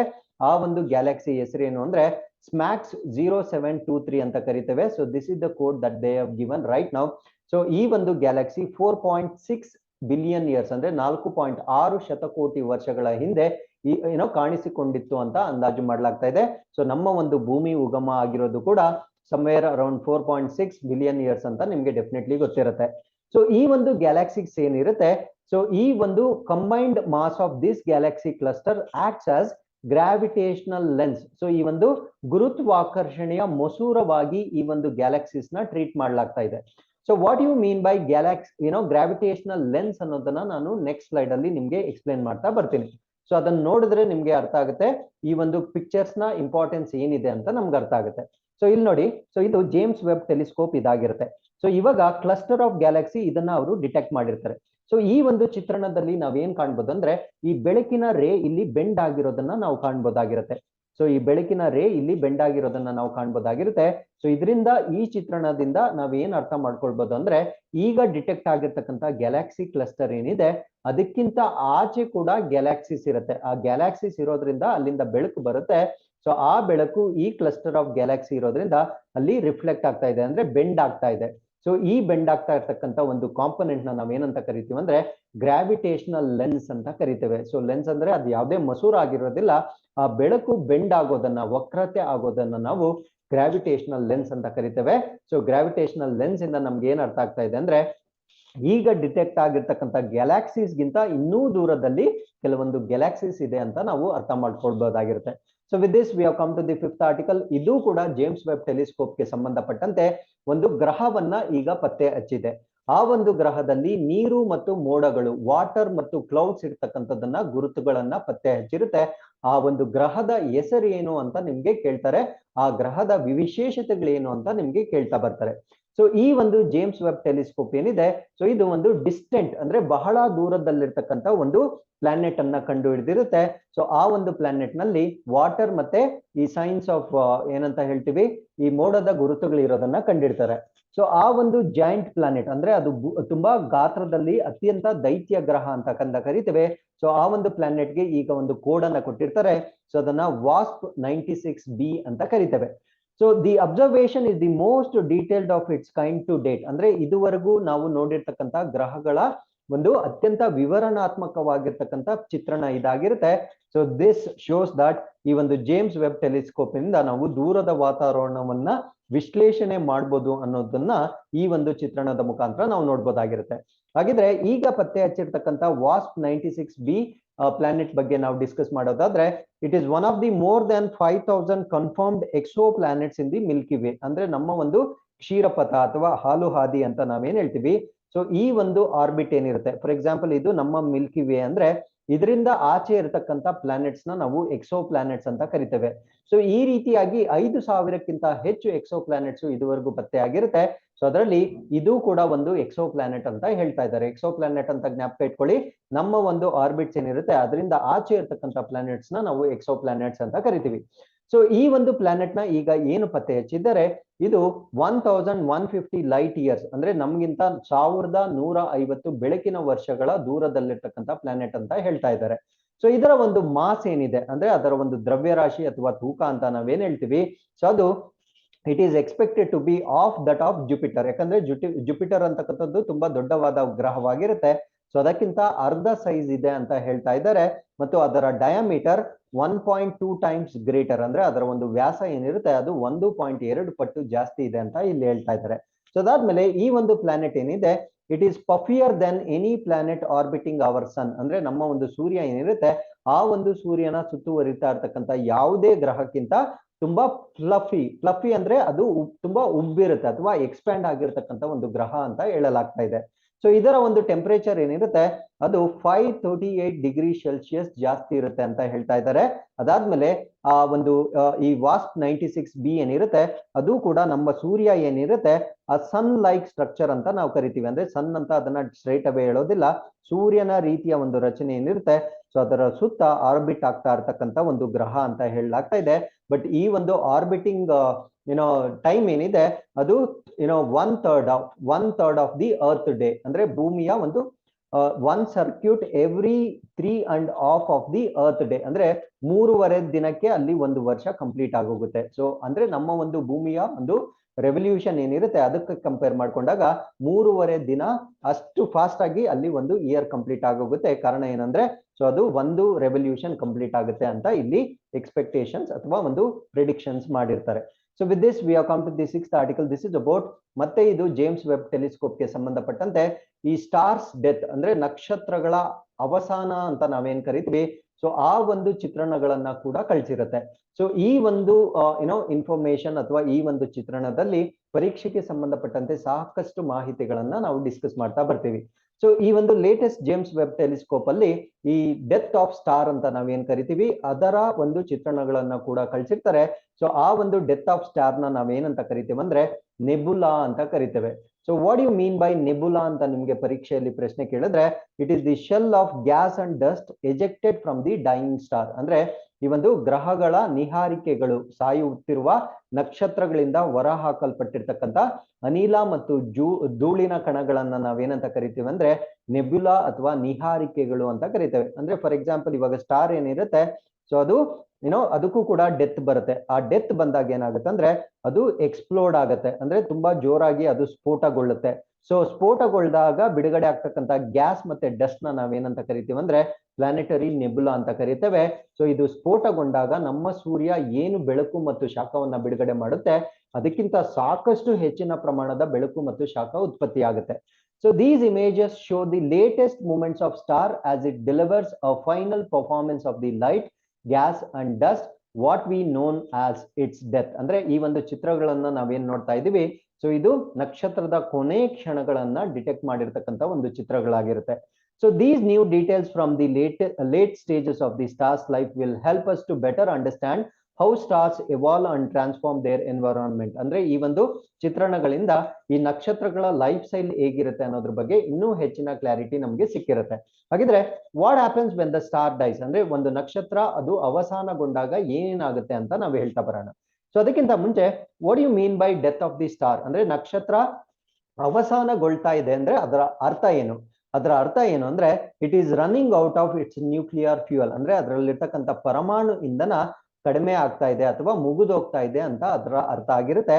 ಸೊ ಆ ಒಂದು ಪರಮಾಣುಗಳ ಫ್ಯೂಯಲ್ ಯಾವುದು ಅಂದ್ರೆ ಅದರಲ್ಲಿರ್ತಕ್ಕಂಥ ಒಂದು ಹೈಡ್ರೋಜನ್ ಮತ್ತೆ ಈ ಒಂದು ಹೀಲಿಯಂ ಅಂತ ನಾವೇನ್ ಕರಿತೀವಿ ಸೊ ಅದು ಖಾಲಿ ಆಗ್ತಾ ಇದೆ ಅಂತ ನಾವು ಅರ್ಥ ಮಾಡ್ಕೊಳ್ಬೇಕಾಗಿರುತ್ತೆ. ಸೊ ಅದಾದ್ಮೇಲೆ what happens to the star after its death depends on its size or mass. ಅಂದ್ರೆ ಆ ನಕ್ಷತ್ರ ಅವಸಾನಗೊಂಡಾಗ ಮುಂದೆ ಏನಾಗುತ್ತೆ ಅಂತಕ್ಕಂಥದ್ದು ಆ ನಕ್ಷತ್ರದ ತೂಕ ಅಥವಾ ದ್ರವ್ಯರಾಶಿ ಮತ್ತು ಗಾತ್ರದ ಮೇಲೆ ಅವಲಂಬನೆ ಆಗಿರುತ್ತೆ. ಸೊ ಬಿಗ್ಗರ್ ಸ್ಟಾರ್ ಅಂದ್ರೆ ದೊಡ್ಡ ಗಾತ್ರದ ನಕ್ಷತ್ರಗಳೇನಿರ್ತವೆ, so they are at least 5 times the mass of our sun. ಅಂದ್ರೆ ನಮ್ಮ ಒಂದು ಸೂರ್ಯ ಏನಿರುತ್ತೆ ಅದಕ್ಕಿಂತ 5 ಟೈಮ್ ಜಾಸ್ತಿ ಇರ್ತಕ್ಕಂಥ ನಕ್ಷತ್ರಗಳನ್ನ ನಾವು ಬಿಗ್ಗರ್ ಸ್ಟಾರ್ಸ್ ಅಂತ ಕರಿತೀವಿ. ಸೊ ಅವೇನಾಗುತ್ತೆ ಅಂದ್ರೆ ದೇ ಕೊಲ್ಯಾಪ್ಸ್ ಆನ್ ದೆಮ್ಸೆಲ್ಸ್, ಅಂದ್ರೆ ಅವು ತಮ್ಮ ಮೇಲೆ ತಾವೇ ಕುಸಿದು ಬೀಳುತ್ತವೆ. ಸೊ ಅದಾದ್ಮೇಲೆ the outer layer explodes in a bang, ಅಂದ್ರೆ ಅದರ ಒಂದು ಹೊರಪದ್ರ ಏನಿರುತ್ತೆ ಅದು ಬ್ಯಾಂಗ್ ಅಂದ್ರೆ ಅತ್ಯಂತ ಸ್ಫೋಟಕವಾಗಿರ್ತಕ್ಕಂಥ ಒಂದು ಫಿನಾಮಿನನ್ ನಾವು ಬ್ಯಾಂಗ್ ಅಂತ ಕರಿತೇವೆ. ಸೊ ಬ್ಯಾಂಗ್ ನ ಮುಖಾಂತರ ಅದರ ಹೊರಪದ್ರ ಎಕ್ಸ್ಪ್ಲೋಡ್ ಆಗುತ್ತೆ. ಸೊ ಈ ಒಂದು ಫೆನಾಮಿನಾ ಅಥವಾ ವಿದ್ಯಮಾನವನ್ನ ನಾವು ಸೂಪರ್ ನೋವಾ ಅಂತ ಕರಿತೇವೆ. ಸೊ ಸೂಪರ್ ನೋವಾ ದೊಡ್ಡ ನಕ್ಷತ್ರಗಳಲ್ಲಿ ಅಥವಾ ಬಿಗ್ ಸ್ಟಾರ್ಸ್ ಅಲ್ಲಿ ಆಗ್ತಕ್ಕಂಥ ಒಂದು ವಿದ್ಯಮಾನ ಆಗಿರುತ್ತೆ. ಸೊ ಅದೇ ಸ್ಮಾಲರ್ ಸ್ಟಾರ್ಸ್ ಏನಾಗುತ್ತೆ ಅಂದ್ರೆ ದೇ ಡೈ ಲೆಸ್ ಡ್ರಾಮ್ಯಾಟಿಕಲಿ, ಅಂದ್ರೆ ಆ ರೀತಿಯ ಬ್ಯಾಂಗ್ ಅಂತ ನಾವೇನ್ ಹೇಳಿದ್ವಿ ಸೊ ಆ ರೀತಿಯ ಫೆನಾಮಿನನ್ ಆಗೋದಿಲ್ಲ. ಸೊ ಅವು ಒಂದು ಕಡಿಮೆ ಒಂದು ಪ್ರೋಸೆಸ್ ನ ಮುಖಾಂತರ ಅವು ಸತ್ತೋಗುತ್ತೆ. ಸೊ ಸ್ಮಾಲ್ ಸ್ಟಾರ್ಸ್ ಅಂದ್ರೆ ನಮ್ಮ ಒಂದು ಸೂರ್ಯನಂತೆ ಇರ್ತಕ್ಕಂಥ ಒಂದು ನಕ್ಷತ್ರಗಳಾಗಿರ್ತವೆ. ಸೊ ಈ ಒಂದು supernova is the largest explosion known to the man, ಅಂದ್ರೆ ನಮ್ಮ ಒಂದು ಮನುಷ್ಯನಿಗೆ ಗೊತ್ತಿರ್ತಕ್ಕಂಥ ಅತಿ ದೊಡ್ಡ ಸ್ಫೋಟಕವನ್ನ ನಾವು ಸೂಪರ್ ನೋವಾ ಅಂತ ಕರಿತೇವೆ. ಸೊ ಆಫ್ಟರ್ ಎ ಸೂಪರ್ ನೋವಾ ಏನಾಗುತ್ತೆ ಅಂದ್ರೆ ಒಂದು ನ್ಯೂಟ್ರಲ್ ಸ್ಟಾರ್ ಉಳ್ಕೊಳ್ಳುತ್ತೆ. ಸೊ ಆ ಒಂದು ಆ ರೆಸಿಡ್ಯೂಸ್ ಅಂತ ನಾವೇನ್ ಕರಿತೇವೆ, ಆ ಒಂದು ನಕ್ಷತ್ರದ ಕೇಂದ್ರ ಭಾಗ ಉಳ್ಕೊಳ್ಳುತ್ತೆ. ಸೊ ಅದನ್ನ ನಾವು ನ್ಯೂಟ್ರಾನ್ ಸ್ಟಾರ್ ಅಂತ ಕರಿತೇವೆ.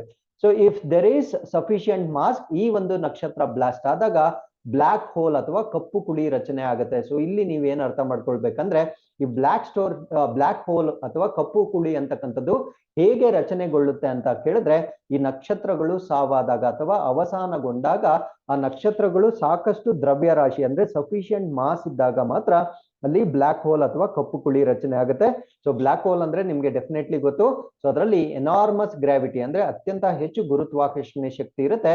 So even light can not escape, black hole ಅಲ್ಲಿ ಲೈಟ್ ಹೋದ್ರೂ ಕೂಡ ಅದು ವಾಪಸ್ ಬರ್ಲಿಕ್ಕೆ ಸಾಧ್ಯ ಆಗೋದಿಲ್ಲ.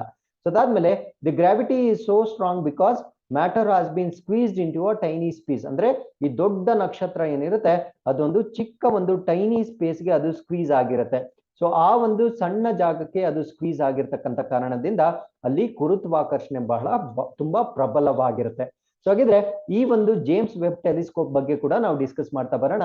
ಸೊ ಜೇಮ್ಸ್ ವೆಬ್ ಟೆಲಿಸ್ಕೋಪ್ ಈ ರೀತಿಯ ಚಿತ್ರಣವನ್ನ ನಾವು ನೋಡ್ಬೋದಾಗಿರುತ್ತೆ. ಸೊ ಇಲ್ಲಿ ಜೇಮ್ಸ್ ವೆಬ್ ಟೆಲಿಸ್ಕೋಪ್ ಗಿಂತ ಮುಂಚೆ ಹಬಲ್ ಸ್ಪೇಸ್ ಟೆಲಿಸ್ಕೋಪ್ ಅನ್ನೋದನ್ನ ಲಾಂಚ್ ಮಾಡಿದ್ರು. ಹಾಗಿದ್ರೆ ಜೇಮ್ಸ್ ವೆಬ್ಗೂ ಹಬಲ್ ಟೆಲಿಸ್ಕೋಪ್ಗೂ ಇರ್ತಕ್ಕಂಥ ವ್ಯತ್ಯಾಸಗಳನ್ನ ನಾವು ನೋಡ್ತಾ ಬರೋಣ. ಸೊ ಜೇಮ್ಸ್ ವೆಬ್ ಟೆಲಿಸ್ಕೋಪ್ ನಮ್ಮ ಒಂದು ಭೂಮಿಯಿಂದ 1.5 ಮಿಲಿಯನ್ ಕಿಲೋಮೀಟರ್ಸ್ ದೂರ ಇರುತ್ತೆ. ಸೊ ಹಬಲ್ ಸ್ಪೇಸ್ ಟೆಲಿಸ್ಕೋಪ್ ಬರೀ 570 ಕಿಲೋಮೀಟರ್ಸ್ ಇರುತ್ತೆ. ಅಂದ್ರೆ ಜೇಮ್ಸ್ ವೆಬ್ ಟೆಲಿಸ್ಕೋಪ್ ನಮ್ಮ ಭೂಮಿಯಿಂದ ಬಹಳ ದೂರದಲ್ಲಿರ್ತಕ್ಕಂಥ ಒಂದು ಟೆಲಿಸ್ಕೋಪ್ ಆಗಿರುತ್ತೆ. ಸೊ ಇದರ ಮಿರರ್ ನ 6.5 ಮೀಟರ್ ಮಿರರ್ ನ ಯೂಸ್ ಮಾಡ್ತಾ ಇದ್ದಾರೆ ಜೇಮ್ಸ್ ವೆಬ್ ಅಲ್ಲಿ. ಅದಾದ್ಮೇಲೆ ಹಬಲ್ ಅಲ್ಲಿ ಬರೀ 2.4 ಮೀಟರ್ ಮಿರರ್ ನ ಯೂಸ್ ಮಾಡ್ತಾ ಇದ್ದಾರೆ. ಸೊ ಅದಾದ್ಮೇಲೆ ನಂಬರ್ ಆಫ್ ಮಿರರ್ಸ್ ನ ನೋಡಿದಾಗ ಜೇಮ್ಸ್ ವೆಬ್ ಅಲ್ಲಿ 18 ಸೆಗ್ಮೆಂಟ್ಸ್ ಇರುತ್ತೆ, ಹಬಲ್ ಅಲ್ಲಿ ಬರೀ ಒಂದೇ ಒಂದು ಸೆಗ್ಮೆಂಟ್ ಇರುತ್ತೆ. ಸೊ ಇದರ ಮಿಷನ್ ಆಬ್ಜೆಕ್ಟಿವ್ಸ್ ಅಂದ್ರೆ ಜೇಮ್ಸ್ ವೆಬ್ ಅನ್ನ ಏನಕ್ಕೆ ಲಾಂಚ್ ಮಾಡಿದ್ದಾರೆ ಅಂದ್ರೆ to watch the birth of new galaxies, ಅಂದ್ರೆ ಹೊಸ ನಕ್ಷತ್ರ ಪುಂಜಗಳ ಒಂದು ಬರ್ತ್ ನ ಚೆಕ್ ಮಾಡ್ಲಿಕ್ಕೆ ಜೇಮ್ಸ್ ವೆಬ್ ಟೆಲಿಸ್ಕೋಪ್ ಅನ್ನ ಲಾಂಚ್ ಮಾಡಿರ್ತಾರೆ. ಹಬಲ್ ಟೆಲಿಸ್ಕೋಪ್ ಅನ್ನ ಏನಕ್ಕೆ ಲಾಂಚ್ ಮಾಡಿದ್ದಾರೆ ಅಂದ್ರೆ ಯಂಗ್ ಗ್ಯಾಲಕ್ಸೀಸ್ ಅಂದ್ರೆ ಒಂದು ಹೊಸ ಅಥವಾ ಯಂಗ್ ಗ್ಯಾಲಕ್ಸೀಸ್ ಹೊಸದಾಗಿ ಉತ್ಪತ್ತಿ ಆಗ್ತಾ ಇರ್ತಕ್ಕಂಥ ಗ್ಯಾಲಕ್ಸೀಸ್ ಗಳನ್ನ ಸ್ಟಡಿ ಮಾಡ್ಲಿಕ್ಕೆ ಲಾಂಚ್ ಮಾಡಿರ್ತಾರೆ. ಸೊ ಇದರ ಸರ್ವಿಸ್ ಕಂಡೀಷನ್ಸ್ ನ ನೋಡೋದಾದ್ರೆ ಜೇಮ್ಸ್ ವೆಬ್ ನ ಸರ್ವಿಸ್ ಮಾಡ್ಲಿಕ್ಕೆ ಸಾಧ್ಯ ಇಲ್ಲ, ಯಾಕಂದ್ರೆ ಅದು ಬಹಳ ದೂರ ಇರುತ್ತೆ ಮತ್ತೆ ಅದನ್ನ ಆ ರೀತಿಯಾಗಿ ಪ್ರೋಗ್ರಾಮ್ ಮಾಡಿರೋದ್ರಿಲ್ಲ. ಬಟ್ ಹಬಲ್ ಟೆಲಿಸ್ಕೋಪ್ ನ ಕ್ಯಾನ್ ಬಿ ರಿಪೇರ್ಡ್, ಅಂದ್ರೆ ಅದು ಬರೀ 570 ಕಿಲೋಮೀಟರ್ಸ್ ಇರೋದ್ರಿಂದ ಅದನ್ನ ರಿಪೇರ್ ಮಾಡ್ಲಿಕ್ಕೆ ಸಾಧ್ಯ ಆಗುತ್ತೆ. ಸೊ ಅದಾದ್ಮೇಲೆ ಇಲ್ಲಿ ಯೂಸ್ ಮಾಡ್ತಕ್ಕಂಥ ವೇವ್ ಲೆನ್ಸ್ ಯಾವುದು ಅಂದ್ರೆ ಜೇಮ್ಸ್ ವೆಬ್ ಟೆಲಿಸ್ಕೋಪ್ ಅಲ್ಲಿ ಇನ್ಫ್ರಾರೆಡ್ ಮತ್ತೆ ಮಿಡ್ ಇನ್ಫ್ರಾರೆಡ್ ಲೈಟ್ ಅನ್ನ ಯೂಸ್ ಮಾಡ್ತಾರೆ. ಸೊ ಹಬಲ್ ಟೆಲಿಸ್ಕೋಪ್ ಅಲ್ಲಿ ಅಲ್ಟ್ರಾ ವೈಲೆಟ್, ವಿಸಿಬಲ್ ಮತ್ತೆ ನಿಯರ್ ಇನ್ಫ್ರಾರೆಡ್ ಲೈಟ್ ಅನ್ನ ಇಲ್ಲಿ ಯೂಸ್ ಮಾಡ್ತಾ ಇದ್ದಾರೆ. ಸೊ ಇಷ್ಟು ಮಾಹಿತಿ ನಿಮ್ಗೆ ಜೇಮ್ಸ್ ಮತ್ತೆ ಹಬಲ್ ಮಧ್ಯೆ ಇರ್ತಕ್ಕಂಥ ವ್ಯತ್ಯಾಸಗಳು ಗೊತ್ತಿರ್ಬೇಕಾಗಿರುತ್ತೆ. ಸೊ ಜೇಮ್ಸ್ ವೆಬ್ ಅಲ್ಲಿ ಪ್ರೈಮರಿ ಆಗಿ ನಾವು ಹೇಳ್ದಾಗೆ ಇದನ್ನ ಇನ್ಫ್ರಾರೆಡ್ ಆಸ್ಟ್ರೋಮರ್ ಅಂತ ಕರಿತೀವಿ, ಅಂದ್ರೆ ಅತಿ ಕೆಂಪು ಖಗೋಳ ಶಾಸ್ತ್ರ ಅಂತ ಕರಿತೇವೆ. ಕಾರಣ ಏನಂದ್ರೆ ಸೊ ಇದರಲ್ಲಿ ಇನ್ಫ್ರಾರೆಡ್ ರೇಂಜ್ ನ ಲೈಟ್ ಅನ್ನ ಇಲ್ಲಿ ಉಪಯೋಗಿಸ್ತಾರೆ. ಸೊ ಇದು largest optical telescope in space ಆಗಿರುತ್ತೆ, ಅಂದ್ರೆ ಸದ್ಯದಲ್ಲಿ ಬಾಹ್ಯಾಕಾಶದಲ್ಲಿರ್ತಕ್ಕಂಥ ಅತಿ ದೊಡ್ಡ ದೂರದರ್ಶಕವಾಗಿರುತ್ತೆ. So greatly improved infrared resolution and sensitivity allows it to view objects too old, distant or faint for Hubble telescope. ಅಂದ್ರೆ ಇದಕ್ಕಿಂತ ಮುಂಚೆ ಲಾಂಚ್ ಮಾಡಿರ್ತಕ್ಕಂಥ ಹಬಲ್ ಟೆಲಿಸ್ಕೋಪ್ ಏನಿರುತ್ತೆ ಅದರಿಂದ ವಾಚ್ ಮಾಡಲಾಗದೇ ಇರ್ತಕ್ಕಂಥ ಸ್ಪೇಸ್ ಅಲ್ಲಿ ಇರ್ತಕ್ಕಂಥ ಅನೇಕ ವಸ್ತುಗಳನ್ನ ವಾಚ್ ಮಾಡ್ಲಿಕ್ಕೆ ಜೇಮ್ಸ್ ವೆಬ್ ಟೆಲಿಸ್ಕೋಪ್ ನಮ್ಗೆ ಸಹಾಯ ಮಾಡುತ್ತೆ. So it is expected to enable observations of the first stars and the formation of the first galaxies. ಅಂದ್ರೆ ಮೊಟ್ಟ ಮೊದಲ ನಕ್ಷತ್ರ ಮತ್ತು ಮೊದಲ ಗ್ಯಾಲಕ್ಸಿಗಳ ರಚನೆಗಳನ್ನ ನೋಡ್ಲಿಕ್ಕೆ ಇದು ನಮಗೆ ಸಹಾಯ ಮಾಡುತ್ತೆ. ಸೊ ಅದಾದ್ಮೇಲೆ ಎಕ್ಸೋ ಪ್ಲಾನೆಟ್ಸ್ ಅಂತ ನಾವೇನ್ ನೋಡಿದ್ವಿ ಅವುಗಳನ್ನ ಕೂಡ ಅಂದ್ರೆ ನಮ್ಮ ಒಂದು ಗ್ಯಾಲಕ್ಸಿಯಿಂದ ಹೊರಗಡೆ ಇರ್ತಕ್ಕಂಥ ಪ್ಲಾನೆಟ್ಸ್ ನ ನೋಡ್ಲಿಕ್ಕೂ ಕೂಡ ಜೇಮ್ಸ್ ವೆಬ್ ಟೆಲಿಸ್ಕೋಪ್ ನಮ್ಗೆ ಸಹಾಯ ಮಾಡುತ್ತೆ. ಸೊ ಜೇಮ್ಸ್ ವೆಬ್ ಟೆಲಿಸ್ಕೋಪ್ ಅನ್ನ ಯಾರು ಡೆವಲಪ್ ಮಾಡಿದ್ದಾರೆ ಅಂದ್ರೆ so James Webb telescope development in collaboration with European space agency and the Canadian space agency. ಅಂದ್ರೆ ಇದನ್ನ ಅಭಿವೃದ್ಧಿ ಮಾಡಿರೋರು ಅಥವಾ ಲಾಂಚ್ ಮಾಡಿರ್ತಕ್ಕಂಥವ್ರು ನಾಸಾದವರೇ ಆಗಿದ್ರು, ಅವರಿಗೆ ಸಹಾಯ ಮಾಡಿರ್ತಕ್ಕಂಥವ್ರು ಯುರೋಪಿಯನ್ ಸ್ಪೇಸ್ ಏಜೆನ್ಸಿ ಮತ್ತು ಕೆನಡಿಯನ್ ಸ್ಪೇಸ್ ಏಜೆನ್ಸಿ ಅವರು ಅವರಿಗೆ ಸಹಾಯವನ್ನ ಮಾಡಿರ್ತಾರೆ. ಸೊ ಇದಕ್ಕೆ ಯಾಕೆ ಜೇಮ್ಸ್ ಅಂತ ಹೆಸರಿಟ್ಟಿದ್ದಾರೆ ಅಂದ್ರೆ ಒಬ್ಬ ನಾಸಾದ ಒಬ್ಬ ಅಡ್ಮಿನಿಸ್ಟ್ರೇಟರ್ 1961 ಇಂದ 1968 ವರೆಗೂ ನಾಸಾದಲ್ಲಿ ಅವರು ಕಾರ್ಯನಿರ್ವಹಿಸಿರ್ತಾರೆ. ಅವರ ಹೆಸರೇನು ಅಂದ್ರೆ ಜೇಮ್ಸ್ ಇ ವೆಬ್ ಅಂತ. ಸೊ ಅದೇ ಒಂದು ಕಾರಣಕ್ಕಾಗಿ ಅವರ ಹೆಸರನ್ನ ಇದಕ್ಕೆ ಇಟ್ಟಿರ್ತಾರೆ. ಸೊ ಇದು ಲಾಂಚ್ ಆಗಿರೋದು ಯಾವಾಗ ಅಂದ್ರೆ ಡಿಸೆಂಬರ್ 2021 ಇದನ್ನ ಲಾಂಚ್ ಮಾಡಿರ್ತಾರೆ. ಸೊ ಒಂದು ರಾಕೆಟ್ ಅನ್ನ ಬಳಸಿರ್ತಾರೆ ಇದನ್ನ ಲಾಂಚ್ ಮಾಡ್ಲಿಕ್ಕೆ. ಆ ರಾಕೆಟ್ ಅನ್ನ ನಾವ್ ಏನಂತ ಕರಿತೀವಿ ಅಂದ್ರೆ ಏರಿಯನ್ 5 ರಾಕೆಟ್ ಅಂತ ಕರಿತೇವೆ. ಸೊ ಇದನ್ನ ಫ್ರೆಂಚ್ ಗುನಿಯಾ ಕರೌರ್ ಅಲ್ಲಿ ಕರೋನ ಪ್ರದೇಶದಲ್ಲಿ ಇದನ್ನ ಲಾಂಚ್ ಮಾಡಿರ್ತಾರೆ. ಸೊ ಈ ಒಂದು ಜೇಮ್ಸ್ ವೆಬ್ ಟೆಲಿಸ್ಕೋಪ್ ಏನಿದೆ it is the successor to Hubble. ಅಂದ್ರೆ ಹಬಲ್ ನಂತರ ಲಾಂಚ್ ಮಾಡಿರ್ತಕ್ಕಂಥ ನಾಸಾದ ಒಂದು ಟೆಲಿಸ್ಕೋಪ್ ಆಗಿರುತ್ತೆ. ಸೊ ಈ ಜೇಮ್ಸ್ ವೆಬ್ ಅಲ್ಲಿ ಯಾವ ಯಾವ ಲೈಟ್ಸ್ ನ ಯೂಸ್ ಮಾಡ್ತಾರೆ ಅನ್ನೋದನ್ನ ನಾನು ಡಿಫ್ರೆನ್ಸಸ್ ಬಿಟ್ವೀನ್ ಈ ಜೇಮ್ಸ್ ಮತ್ತೆ ಹಬಲ್ ಹೇಳೋವಾಗೇನೆ ಅದನ್ನ ಕಂಪ್ಲೀಟ್ ಮಾಡಿರ್ತೇವೆ. ಸೊ ಇದ್ರ ಬಗ್ಗೆ ನೀವು ನೋಟ್ ಡೌನ್ ಮಾಡ್ಕೊಳ್ಬೇಕಾಗಿರುತ್ತೆ. So with this we have come to the 7th article. This is about MOU with aim to eliminate TB in India. ಅಂದ್ರೆ ಭಾರತ ದೇಶದಲ್ಲಿ TB ಟ್ಯೂಬರ್ಕ್ಯುಲೋಸಿಸ್ ಅಥವಾ ಕ್ಷಯ ರೋಗವನ್ನ ಎಲಿಮಿನೇಟ್ ಮಾಡ್ಲಿಕ್ಕೆ Ministry of Health and Family Welfare ಮತ್ತೆ Ministry of Panchayati Raj ನಡುವೆ ಈಗ ಒಪ್ಪಂದ ಆಗಿರುತ್ತೆ. ಸೊ ಈ ಒಂದು ಒಪ್ಪಂದದ ಮೇನ್ ಆಬ್ಜೆಕ್ಟಿವ್ ಏನಂದ್ರೆ ಭಾರತ ದೇಶದಲ್ಲಿ TB ಕ್ಷಯ ರೋಗವನ್ನ ಮುಕ್ತಗೊಳಿಸ್ತಕ್ಕಂಥದ್ದು ಇದರ ಉದ್ದೇಶವಾಗಿರುತ್ತೆ. ಸೊ ಇದಕ್ಕಿಂತ ಮುಂಚೆ ಫ್ರೀ ಇಂಡಿಯನ್ ಕ್ಯಾಂಪೇನ್ ಅಂದ್ರೆ TB ಫ್ರೀ ಇಂಡಿಯನ್ ಕ್ಯಾಂಪೇನ್ ನ 2018 ಲಾಂಚ್ ಮಾಡಿರ್ತಾರೆ. ಸೊ ಇದನ್ನ ಸಾಕಾರಗೊಳಿಸ್ಲಿಕ್ಕೆ ಈಗ MOU ಮಾಡ್ಕೊಂಡಿರ್ತಾರೆ. ಸೊ ಈ ಒಂದು ಕ್ಯಾಂಪೇನ್ ಏನ್ ಲಾಂಚ್ ಮಾಡಿದ್ದಾರೆ ಆ ಒಂದು ಕ್ಯಾಂಪೇನ್ ಲಾಂಚ್ ಮಾಡಿದಾಗ 2030 ವೇಳೆಗೆ ಭಾರತ ದೇಶದಲ್ಲಿ TBಯನ್ನ ಸಂಪೂರ್ಣವಾಗಿ ನಿರ್ನಾಮ ಮಾಡಬೇಕು ಅಂತ ಒಂದು ಗುರಿಯನ್ನ ಇಟ್ಕೊಂಡಿರ್ತಾರೆ. ಬಟ್ ಇತ್ತೀಚೆಗೆ ಈ ಒಂದು ಟಾರ್ಗೆಟ್ ಅನ್ನ 2025ಕ್ಕೆ ಭಾರತ ದೇಶದಲ್ಲಿ ಟಾರ್ಗೆಟ್ ಅನ್ನ ಇಟ್ಕೊಂಡಿರ್ತಾರೆ. ಅಂದ್ರೆ ವಿಶ್ವಸಂಸ್ಥೆಯ ಪ್ರಕಾರ 2030ಕ್ಕೆ TBನ ಎರಾಡಿಕೇಟ್ ಮಾಡ್ಬೇಕು. ಬಟ್ ಭಾರತ ದೇಶದವರು 5 ವರ್ಷದ ಮುಂಚೆನೆ ಇದನ್ನ ಎರಾಡಿಕೇಟ್ ಮಾಡ್ಬೇಕಂತ ಒಂದು ಟಾರ್ಗೆಟ್ ಅನ್ನ ಇಟ್ಕೊಂಡಿರ್ತಾರೆ. ಸೊ ಇದಕ್ಕೆ ಸಂಬಂಧಪಟ್ಟಂತೆ ಇನ್ನೊಂದು ಕ್ಯಾಂಪೇನ್ ಅದನ್ನ ನಾವು TB ಹಾರೇಗಾ ದೇಶ್ ಜೀತೇಗಾ ಅಂತಕ್ಕಂಥ ಒಂದು ಅಭಿಯಾನವನ್ನ ಕೂಡ 2019 ಲಾಂಚ್ ಮಾಡಲಾಗಿರುತ್ತೆ. ಹಾಗಿದ್ರೆ ಈ ಒಂದು ಆರ್ಟಿಕಲ್ಗೆ ಸಂಬಂಧಪಟ್ಟಂತೆ ನಾವು ಕೇಳ್ತಾ ಇರತಕ್ಕಂಥ ಪ್ರಶ್ನೆ ಏನಂದ್ರೆ what is the target year to achieve 20% ethanol blending in petrol. ಅಂದ್ರೆ ಪೆಟ್ರೋಲ್ ನಲ್ಲಿ 20% ಎಥನಾಲ್ ನ ಬ್ಲೆಂಡ್ ಮಾಡ್ಕೊಳ್ಬೇಕು ಅಂತ ಯಾವ ವರ್ಷಕ್ಕೆ ನಾವು ಟಾರ್ಗೆಟ್ ಅನ್ನ ಇಟ್ಕೊಂಡಿದೀವಿ ಅಥವಾ ಭಾರತ ಸರ್ಕಾರದ ಟಾರ್ಗೆಟ್ ಇದೆ ಅನ್ನೋದನ್ನ ನೀವು ಹೇಳ್ಬೇಕಾಗಿರುತ್ತೆ. So with this we have come to the 8th article. This is about I2U2 group. So ಈ ಒಂದು ಗ್ರೂಪ್ ರಚನೆ ಆದಾಗ ನಾವು ನಿಮ್ ಜೊತೆ ಅದನ್ನ ಡಿಸ್ಕಸ್ ಮಾಡಿದ್ವಿ. ಸೊ ಈ ಒಂದು ಗ್ರೂಪ್ ನಲ್ಲಿ ಬರ್ತಕ್ಕಂಥ 4 ರಾಷ್ಟ್ರಗಳೇನಿದ್ದಾವೆ ಆ 4 ರಾಷ್ಟ್ರಗಳು ಪ್ಲಸ್ ಇನ್ವೈಟಿ ರಾಷ್ಟ್ರಗಳು ಅಥವಾ ಕೆಲವೊಂದು ರಾಷ್ಟ್ರಗಳನ್ನ ಇನ್ವೈಟ್ ಮಾಡಿಕೊಂಡು ಅದಕ್ಕೆ ಸಂಬಂಧಪಟ್ಟಂತೆ ಮೊಟ್ಟ ಮೊದಲ ಸಮಿಟ್ ಅಥವಾ ಶೃಂಗಸಭೆ ನಡೆದಿರುತ್ತೆ. ಸೊ ಅದು ಎಲ್ಲಿ ನಡೆದಿರುತ್ತೆ ಅನ್ನೋದು ಇಂಪಾರ್ಟೆಂಟ್ ಆಗುತ್ತೆ. ಅದಕ್ಕಿಂತ ಮುಂಚೆ I2U2 ಅಲ್ಲಿ ಇರ್ತಕ್ಕಂಥ ರಾಷ್ಟ್ರಗಳು ಯಾವ್ದ್ಯಾವ್ದು ಅಂತ ಪ್ರಶ್ನೆ ಕೇಳಿದ್ರೆ US, Israel, United Arab Emirates ಮತ್ತೆ ಭಾರತ. ಈ 4 ರಾಷ್ಟ್ರಗಳ ಒಂದು ಹೊಸ ಗುಂಪನ್ನ ನಾವು I2U2 ಅಂತ ಕರಿತೇವೆ. ಸೊ ಇದಕ್ಕೆ ಸಂಬಂಧಪಟ್ಟಂತೆ ಮೊದಲ ಶೃಂಗಸಭೆಯನ್ನ ವರ್ಚುವಲ್ ಮೋಡ್ ಅಲ್ಲಿ ಕಂಡಕ್ಟ್ ಮಾಡಿರ್ತಾರೆ. ಸೊ ಇದನ್ನ ಹೋಸ್ಟ್ ಮಾಡಿರ್ತಕ್ಕಂಥ ಕಂಟ್ರಿ ಯುನೈಟೆಡ್ ಸ್ಟೇಟ್ಸ್ ಇಂದ ಇದನ್ನ ಹೋಸ್ಟ್ ಮಾಡಿರ್ತಾರೆ. ಸೊ ಇದ್ರ ಜೊತೆಗೆ ಬೇರೆ ಕಂಟ್ರೀಸ್ ನ ಕೂಡ ಈ ಒಂದು ಶೃಂಗಸಭೆಗೆ ಇನ್ವೈಟ್ ಮಾಡಲಾಗಿತ್ತು. ಅವ್ರು ಯಾರ್ಯಾರು ಅಂದ್ರೆ ಇಸ್ರೇಲಿ ಪ್ರೈಮ್ ಮಿನಿಸ್ಟರ್ ನ ಕೂಡ ಇಲ್ಲಿ ಇನ್ವೈಟ್ ಮಾಡಲಾಗಿರುತ್ತೆ. UAE ಪ್ರೈಮ್ ಮಿನಿಸ್ಟರ್ ಕೂಡ ಇಲ್ಲಿ ಇನ್ವೈಟ್ ಆಗಿರ್ತಾರೆ. Even UAE is the part of I2U2 ಆಗಿರುತ್ತೆ. So with this we have come to the 9th article. This is about Ola unveils India's first indigenously made lithium ion cell. ಈ ಒಂದು Ola electric ಏನಿದೆ so ಇವರು ಭಾರತದ ಮೊಟ್ಟ ಮೊದಲ ಸ್ವದೇಶಿ ನಿರ್ಮಿತ ಲಿಥಿಯಂ ಅಯಾನ್ ಸೆಲ್ ಅನ್ನ ಅವರು ಅನಾವರಣಗೊಳಿಸಿರ್ತಾರೆ. ಸೊ ಇದು ಭಾರತದ ಮೊಟ್ಟ ಮೊದಲ ಲಿಥಿಯಂ ಸೆಲ್ ಆಗಿರುತ್ತೆ. ಇದನ್ನ ಬ್ಯಾಟ್ರಿಯಲ್ಲಿ ಯೂಸ್ ಮಾಡ್ತಕ್ಕಂಥ ಒಂದು ಕಾಂಪೋನೆಂಟ್ ಆಗಿರುತ್ತೆ. ಸೊ ಇದ್ಯಾಕೆ ನಮ್ಗೆ ಇಂಪಾರ್ಟೆಂಟ್ ಆಗುತ್ತೆ ಅಂದ್ರೆ ಇದನ್ನ ಸ್ಥಳೀಯವಾಗಿ ಭಾರತ ದೇಶದಲ್ಲಿ ಅದನ್ನ ತಯಾರಿ ಮಾಡಿರ್ತಾರೆ. ಸೊ ಇದಕ್ಕೆ ಸಂಬಂಧಪಟ್ಟಂತೆ ಮಾಸ್ ಪ್ರೊಡಕ್ಷನ್ ಇವಾಗ ಅದನ್ನ ಬರೀ ಡಿಸ್ಕವರಿ ಮಾಡಿರ್ತಾರೆ, ಬಟ್ ಅದನ್ನ ಮಾಸ್ ಪ್ರೊಡಕ್ಷನ್ ಅಥವಾ ಬೃಹತ್ ಮಟ್ಟದಲ್ಲಿ ಅದರ ಉತ್ಪಾದನೆಯನ್ನ 2023ರಲ್ಲಿ ಚೆನ್ನೈನಲ್ಲಿರ್ತಕ್ಕಂಥ ಒಂದು ಗಿಗಾ ಫ್ಯಾಕ್ಟರಿಯಲ್ಲಿ ಇದನ್ನ ಸ್ಟಾರ್ಟ್ ಮಾಡ್ತಾರೆ.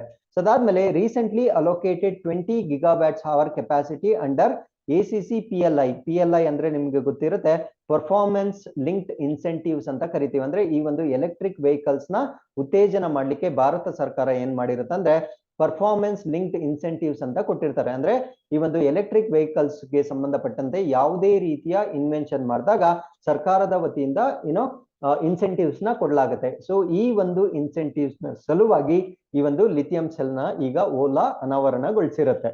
ಸೊ ಅದಾದ್ಮೇಲೆ ಈ ಒಂದು ಓಲಾ ಎಲೆಕ್ಟ್ರಿಕ್ ಬಗ್ಗೆ ನಾವು ಡಿಸ್ಕಸ್ ಮಾಡೋದಾದ್ರೆ, Ola was taxi before. So ಇದೇನ್ ಮಾಡಿರುತ್ತೆ ಅಂದ್ರೆ ಫಸ್ಟ್ ಎಲೆಕ್ಟ್ರಿಕ್ ವೆಹಿಕಲ್ಸ್ ನ ಆಗಸ್ಟ್ 2021ರಲ್ಲಿ ಬಿಡುಗಡೆ ಮಾಡಿರುತ್ತೆ. ಸೊ ಇವರು world's largest 2 wheeler manufacturing facility in India, ಅಂದ್ರೆ ಭಾರತ ದೇಶದಲ್ಲಿ ಅತಿ ದೊಡ್ಡ, ಪ್ರಪಂಚದಲ್ಲಿಯೇ ಅತಿ ದೊಡ್ಡವಾಗಿರ್ತಕ್ಕಂಥ ದ್ವಿಚಕ್ರ ವಾಹನ ಉತ್ಪಾದನಾ ಸೌಲಭ್ಯವನ್ನ ಕೂಡ ಇವರು ಸ್ಥಾಪನೆ ಮಾಡಿರ್ತಾರೆ. ಸೊ ಈ ಒಂದು ಫೌಂಡೆಡ್ ಅಥವಾ ಸ್ಥಾಪನೆ ಆಗಿರ್ತಕ್ಕಂಥದ್ದು 3ನೇ ಡಿಸೆಂಬರ್ 2010ರಲ್ಲಿ ಮುಂಬೈನಲ್ಲಿ ಸ್ಥಾಪನೆ ಆಗಿರುತ್ತೆ. ಈ ಓಲಾ ಎಲೆಕ್ಟ್ರಿಕ್ ಹೆಡ್ ಕ್ವಾರ್ಟರ್ಸ್ ಬಂದು ಬೆಂಗಳೂರಲ್ಲಿ ಇರುತ್ತೆ. ಸೊ ಇದರ ಸಬ್ಸಿಡಿ ಅಂದ್ರೆ ಓಲಾದ ಸಬ್ಸಿಡರಿ ಅಥವಾ ಉಪಸಂಸ್ಥೆಯನ್ನ ನಾವು ಓಲಾ ಎಲೆಕ್ಟ್ರಿಕ್ ಅಂತ ಕರಿತೇವೆ. ಸೊ ಈ ಒಂದು ಓಲಾ ಎಲೆಕ್ಟ್ರಿಕ್ ನ ಫೌಂಡರ್ ಬಂದು ಭಾವಿಶ್ ಅಗರ್ವಾಲ್ ಮತ್ತೆ ಅಂಕಿತ್ ಬಾಟಿ ಆಗಿರ್ತಾರೆ. So with this we have come to the 10th article. This is about IRRI, South Asia regional centre. What is IRRI ಅಂತಕ್ಕಂಥದ್ದು ನಿಮ್ಮ ಪರೀಕ್ಷೆಗೆ ಇಂಪಾರ್ಟೆಂಟ್ ಆಗುತ್ತೆ. ಸೊ ಇದನ್ನ ನಾವೇನಂತ ಕರಿತೀವಿ ಅಂದ್ರೆ department of agriculture and farmer welfare and international rice research institution ಅಂತ ಕರಿತೇವೆ. ಸೊ ಈ ಒಂದು ಇನ್ಸ್ಟಿಟ್ಯೂಷನ್ ನ ಫೇಸ್ 2 ಅಥವಾ 2ನೇ ಹಂತದ ಚಟುವಟಿಕೆಗಳನ್ನ ಈಗ ಪ್ರಾರಂಭ ಮಾಡಿರ್ತಾರೆ. ಸೊ ಫೇಸ್ 1 ಏನಾಗಿತ್ತು ಅಂತ ನಾನು ಫರ್ದರ್ ಎಕ್ಸ್ಪ್ಲೇನ್ ಮಾಡ್ತಾ ಬರ್ತೀನಿ. ಸೊ ಆಕ್ಟಿವಿಟೀಸ್ ಆಫ್ IRRI ಅಂದ್ರೆ ಈ ಒಂದು ಇಂಡಿಯನ್ ರೈಸ್ ಮತ್ತೆ ರಿಸರ್ಚ್ ಇನ್ಸ್ಟಿಟ್ಯೂಟ್ ನ ಚಟುವಟಿಕೆಗಳು ಅಂತ ನಾವೇನ್ ಕರಿತೀವಿ. To scale up the existing partnership for food and nutritional security in South Asian region, ಅಂದ್ರೆ ಈ ಒಂದು ದಕ್ಷಿಣ ಏಷ್ಯಾ ಪ್ರದೇಶದಲ್ಲಿ ಆಹಾರ ಮತ್ತು ಪೌಷ್ಟಿಕತೆಯ ಭದ್ರತೆಯನ್ನ ಹೆಚ್ಚು ಮಾಡ್ಲಿಕ್ಕೆ ಈ IRRI ನ 2ನೇ ಫೇಸ್ ಅನ್ನ ಈಗ ಲಾಂಚ್ ಮಾಡ್ಲಿಕ್ಕೆ ಒಂದು MOU ನ ಮಾಡ್ಕೊಂಡಿರ್ತಾರೆ. ಸೊ ಇದು ಕೂಡ ಫುಡ್ ಸೆಕ್ಯೂರಿಟಿ ಬಗ್ಗೆ ನಿಮ್ಗೆ ಏನಾದ್ರೂ ಎಸ್ಸೆ ಬಂದಾಗ ಕಂಪಲ್ಸರಿ ಈ ಒಂದು ಆರ್ಟಿಕಲ್ ನ ನೀವು ಯೂಸ್ ಮಾಡ್ಬೋದಾಗಿರುತ್ತೆ. So second phase of ISARC programme ಏನಿರುತ್ತೆ, ಸೊ ಇದರಲ್ಲಿ ಏನೇನ್ ಮಾಡ್ತಾರೆ ಅನ್ನೋದನ್ನ ನಾವ್ ಇಲ್ಲಿ ಮಾರ್ಕ್ ಮಾಡಿರ್ತೇವೆ. So they are very easy to understand. You can just pause the video and go through the information. So ಅದಕ್ಕಿಂತ ಮುಂಚೆ ಫೇಸ್ 1 ಯಾವಾಗ ಲಾಂಚ್ ಆಗಿತ್ತು ಅಂದ್ರೆ 2017ರಲ್ಲಿ ಇದನ್ನ ಲಾಂಚ್ ಮಾಡಿರ್ತಾರೆ. ಸೊ ಈ ಒಂದು ಲಾಂಚ್ ನ ಪ್ರಕಾರ they approved the establishment of ISARC at campus of National Seed Research and Training Centre in Varanasi. So ವಾರಣಾಸಿಯಲ್ಲಿ ಸೊ ಈ ಒಂದು ISARC ಕೇಂದ್ರವನ್ನ ಸ್ಥಾಪನೆ ಮಾಡ್ಲಿಕ್ಕೆ ಅನುಮೋದನೆಯನ್ನ 2017ರಲ್ಲಿ ಕೊಟ್ಟಿರ್ತಾರೆ. So memorandum of agreement was signed on August 2nd, 2017. So 2017ನಲ್ಲಿ ಮೊದಲ ಫೇಸ್ಗೆ ಈ ಒಂದು ಮೆಮೊರಾಂಡಮ್ ಆಫ್ ಅಂಡರ್ಸ್ಟ್ಯಾಂಡಿಂಗ್ ನ ಸಹಿ ಮಾಡಿರ್ತಾರೆ. ಸೊ ಫಾರ್ ದಿ ಇಯರ್ಸ್ 2017 ಇಂದ 2022ಗೆ ಅದು ಕಂಪ್ಲೀಟ್ ಆಗಿರುತ್ತೆ. ಸೊ ಆ ಒಂದು ಕಾರಣದಿಂದ ಈಗ ಫೇಸ್ 2 ಅನ್ನ ಸ್ಟಾರ್ಟ್ ಮಾಡಿರ್ತಾರೆ. ಸೊ ಇದರಲ್ಲಿ ಫುಡ್ ಸೆಕ್ಯೂರಿಟಿಯನ್ನ ಎನ್ಶೂರ್ ಮಾಡ್ತಕ್ಕಂಥದ್ದು ಇದರ ಪ್ರಮುಖ ಉದ್ದೇಶವಾಗಿರುತ್ತೆ. So with this we have come to the 11th article. So Jharkhand ನಲ್ಲಿ ಈಗ 2ನೇ ಏರ್ಪೋರ್ಟ್ ನ ಡೆವಲಪ್ ಮಾಡ್ತಾ ಇದ್ದಾರೆ. ಸೊ ಜಾರ್ಖಂಡ್ ನ ಡಿಯೋಗರ್ ನಲ್ಲಿ ಸೆಕೆಂಡ್ ಏರ್ಪೋರ್ಟ್ ನ ಸ್ಟಾರ್ಟ್ ಮಾಡ್ತಾ ಇದ್ದಾರೆ. ಜಾರ್ಖಂಡ್ ಅಲ್ಲಿ ಪ್ರಸ್ತುತವಾಗಿ ಒಂದೇ ಒಂದು ಏರ್ಪೋರ್ಟ್ ಇರುತ್ತೆ. ಸೊ ಅದು ರಾಂಚಿಯಲ್ಲಿ ನಾವು ನೋಡಬಹುದಾಗಿರುತ್ತೆ. ಸೊ ಇಲ್ಲಿಗೆ ಇವತ್ತಿನ ಪ್ರಚಲಿತ ಘಟನೆಗಳು ಕಂಪ್ಲೀಟ್ ಆಗಿರುತ್ತೆ. With this we have come to inquest challenge number 210. So you can just pause the video, go through the questions and give us the answers. So once again, I'll meet you tomorrow with tomorrow's current affairs. Till then, keep reading, be safe. Thank you very much for watching this video.